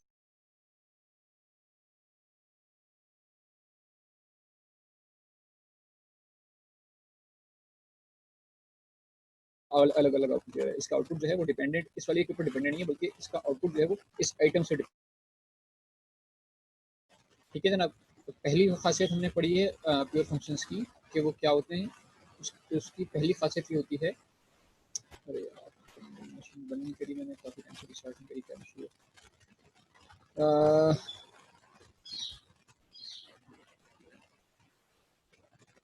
सही है। पहली खासियत क्या होती है? पहली खासियत ये होती है कि वो प्योर फंक्शंस हमेशा सेम इनपुट पे सेम आउटपुट देते हैं। दूसरी खासियत ये होती है कि वो साइड इफेक्ट प्रोड्यूस नहीं करते। साइड इफेक्ट क्या मतलब होता है? साइड इफेक्ट का मतलब ये होता है कि वो ग्लोबल स्टेट को चेंज नहीं करते। जैसे यहाँ पे अगर देखें तो वो आइटम्स की स्टेट को चेंज कर रहा है। ये जो है ये आइटम्स की वैल्यू को, आइटम्स एक अलग चीज़ है, यहाँ पर ऐड आइटम्स एक अलग फंक्शन है। आइटम्स का ऐड आइटम्स का मेथड अगर मेरे आइटम्स वाले वेरिएबल की वैल्यू को चेंज कर रहा है तो ये इसका ये भी एक और वजह होगी कि ये एक इम्प्योर फंक्शन है। क्या दो चीज़ें पढ़ी आपने? पहली चीज़ पढ़ी आपने कि वो क्या नाम है, वो साइड इफेक्ट्स की पहली चीज़ पढ़ी कि आपने कि वो हमेशा सेम इनपुट पे सेम आउटपुट देते हैं। दूसरी चीज़ पढ़ी कि उसका कोई साइड इफेक्ट नहीं होता। साइड इफेक्ट मतलब क्या होगा कि वो ग्लोबल स्टेट को चेंज नहीं करते, ग्लोबल स्टेट से इंडिपेंडेंट होते हैं। जैसे फॉर एग्जाम्पल यहाँ पे मैं क्या कर सकता था, यहाँ पे मैं ये कर सकता था कि मैं इसको बजाय इसके कि मैं यहाँ पे आइटम के अंदर डायरेक्टली पुश कर दूँ, मैं इससे जो भी इसने काम करना था प्रोसेस करना था प्रोसेस करके मैं इससे वापस वैल्यू लूँ और आइटम्स के अंदर खुद से मैनुअली ऐड करूँ। वो मैं अभी हमारे पास टाइम बहुत कम है, मैं अभी कंप्लीट नहीं कर पाऊँगा। तो एक काम करते हैं कि अभी तक यहाँ तक रुकते हैं। प्योर फंक्शंस को हम मज़ीद एक्सप्लोर करना शुरू करेंगे। हमने अभी सिर्फ कह लीजिए कि आज हमने जो पढ़ा है वो होस्टिंग वाला टॉपिक पढ़ा है। फंक्शनल प्रोग्रामिंग के टॉपिक्स को हमें पढ़ना है, जिसमें से हमने प्योर फंक्शंस को हम स्टार्ट करेंगे, नेक्स्ट वीक स्टार्ट करते हैं। मैं यहाँ तक की रिकॉर्डिंग इंशाल्लाह कभी से लेकर आपके पास आपके लिए यूट्यूब पे शेयर कर दूँगा और उस यूट्यूब के लिंक जो है मैं आपके पास गूगल ड्राइव पे डाल दूँगा और क्लासरूम में डाल दूँगा। क्लासरूम में डाल दूँगा गूगल ड्राइव पे, तो लिंक डालना मतलब थोड़ा सा देखता हूँ मैं। क्लासरूम में एटलीस्ट ज़रूर डाल दूँगा। क्लासरूम में अपनी अपनी क्लासेस में देखिएगा, दोनों सेक्शन में मैं गूगल ड्राइव क्या नाम है यूट्यूब की पूरी प्लेलिस्ट का लिंक डाल दूंगा। उस प्लेलिस्ट के अंदर हम क्या नाम है नई नई वीडियोस ऐड करते चलेंगे, जैसे जैसे हमारे टॉपिक्स आगे एडवांस होते चलेंगे, बढ़ते चलेंगे। तो आज की क्लास में यहाँ पे स्टॉप कर रहा हूँ, रोक रहा हूँ। हम होस्टिंग का टॉपिक पढ़ा है, एक मिनट रुकिए बस। हमने होस्टिंग का टॉपिक पढ़ा है और इससे पहले तक की क्लासेस और उसका कोड जो है दोनों गूगल ड्राइव में इंशाल्लाह अपलोड करेंगे। जी दोस्त, तो ये पूछना था, क्लास कोड का ही बोल बताना था। मैं वही आपके पास ये जो क्लास रिकॉर्डिंग वाला फोल्डर है ना, drive.google.com, यहाँ पर आपके पास इस वाले फोल्डर का एक्सेस होगा। CMAT20A क्लास रिकॉर्डिंग्स है। क्लास रिकॉर्डिंग के अंदर मैं 41 आज की क्लास जो हमारी इससे पहले की क्लास थी वो भी अपलोड कर दूंगा। और कोड आप इसमें रखेंगे ड्राइव पर ही या उधर गूगल क्लासरूम पे? इसी डायरेक्ट एक और फोल्डर बना दूंगा मैं कोड का। सही है, ठीक। अच्छा सर, एक हेलो जी, आपकी आवाज़ आ रही है। सर आपने एक क्लास में कहा था कस्टम अलर्ट बॉक्स का आप बताएंगे आगे जाके? एक के साथ देख लेंगे, बहुत सिंपल हो जाएगा। Thank you sir. ये लिंक्स आपके साथ शेयर्ड हैं, इसको प्लीज़ पढ़ना शुरू कर दीजिए। ये चारों टॉपिक्स पढ़ना है आपने, ये चारों आर्टिकल्स पढ़ना है आपने जो कि होस्टिंग को समझा रहे हैं। ये पढ़ लेंगे तो आपको होस्टिंग बहुत बेहतर समझ आ जाएगी। और फंक्शनल प्रोग्रामिंग कोई एक स्टूडेंट जो क्या नाम है वॉलंटियर करना चाहे जो नेक्स्ट वीक थोड़ा सा पढ़ के आएगा और बात सबको समझाने की कोशिश करेगा। फंक्शनल प्रोग्रामिंग क्या चीज़ होती है?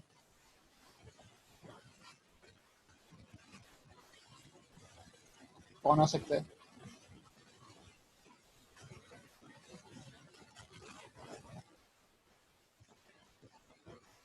गार आप आ सकते हो फंक्शनल प्रोग्रामिंग को थोड़ा सा पढ़ के कि फंक्शनल प्रोग्रामिंग क्या होती है, और अब मुझे बाकी से समझाने की कोशिश करेंगे आप फंक्शनल प्रोग्रामिंग के बारे में। सर मैं रीड करूंगा, ट्राई करूंगा। बहुत शुक्रिया। बाकी लोग भी कोशिश करें, ट्राई करें, और जो समझाएगा उसके लिए मैं यहाँ से कोई गिफ्ट नहीं दे सकता। ये कह सकता मैं कि कोशिश करेंगे कि उसके बाद जब लॉकडाउन खुल जाए दोबारा सेकंड तो हम मिलके किसी एक चाय या एक कॉफ़ी या एक खाना तो हम देखेंगे।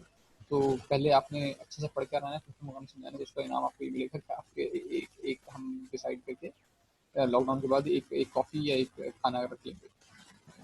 लेकिन पहले फंक्शनल प्रोग्रामिंग को सही से पढ़ना है, समझाना है नेक्स्ट वीडियो। ठीक है जी, thank you so very much. ये कोड और चीज़ें इंशाल्लाह मैं अवेलेबल करवा दूँगा। अल्लाह हाफिज़। क्यों मोबाइल की बाइक मिलेगी? क्यों मोबाइल की बाइक ट्राई साइकिल मिलेगी, थोड़ी 3 पहिए वाली। अल्लाह हाफिज़।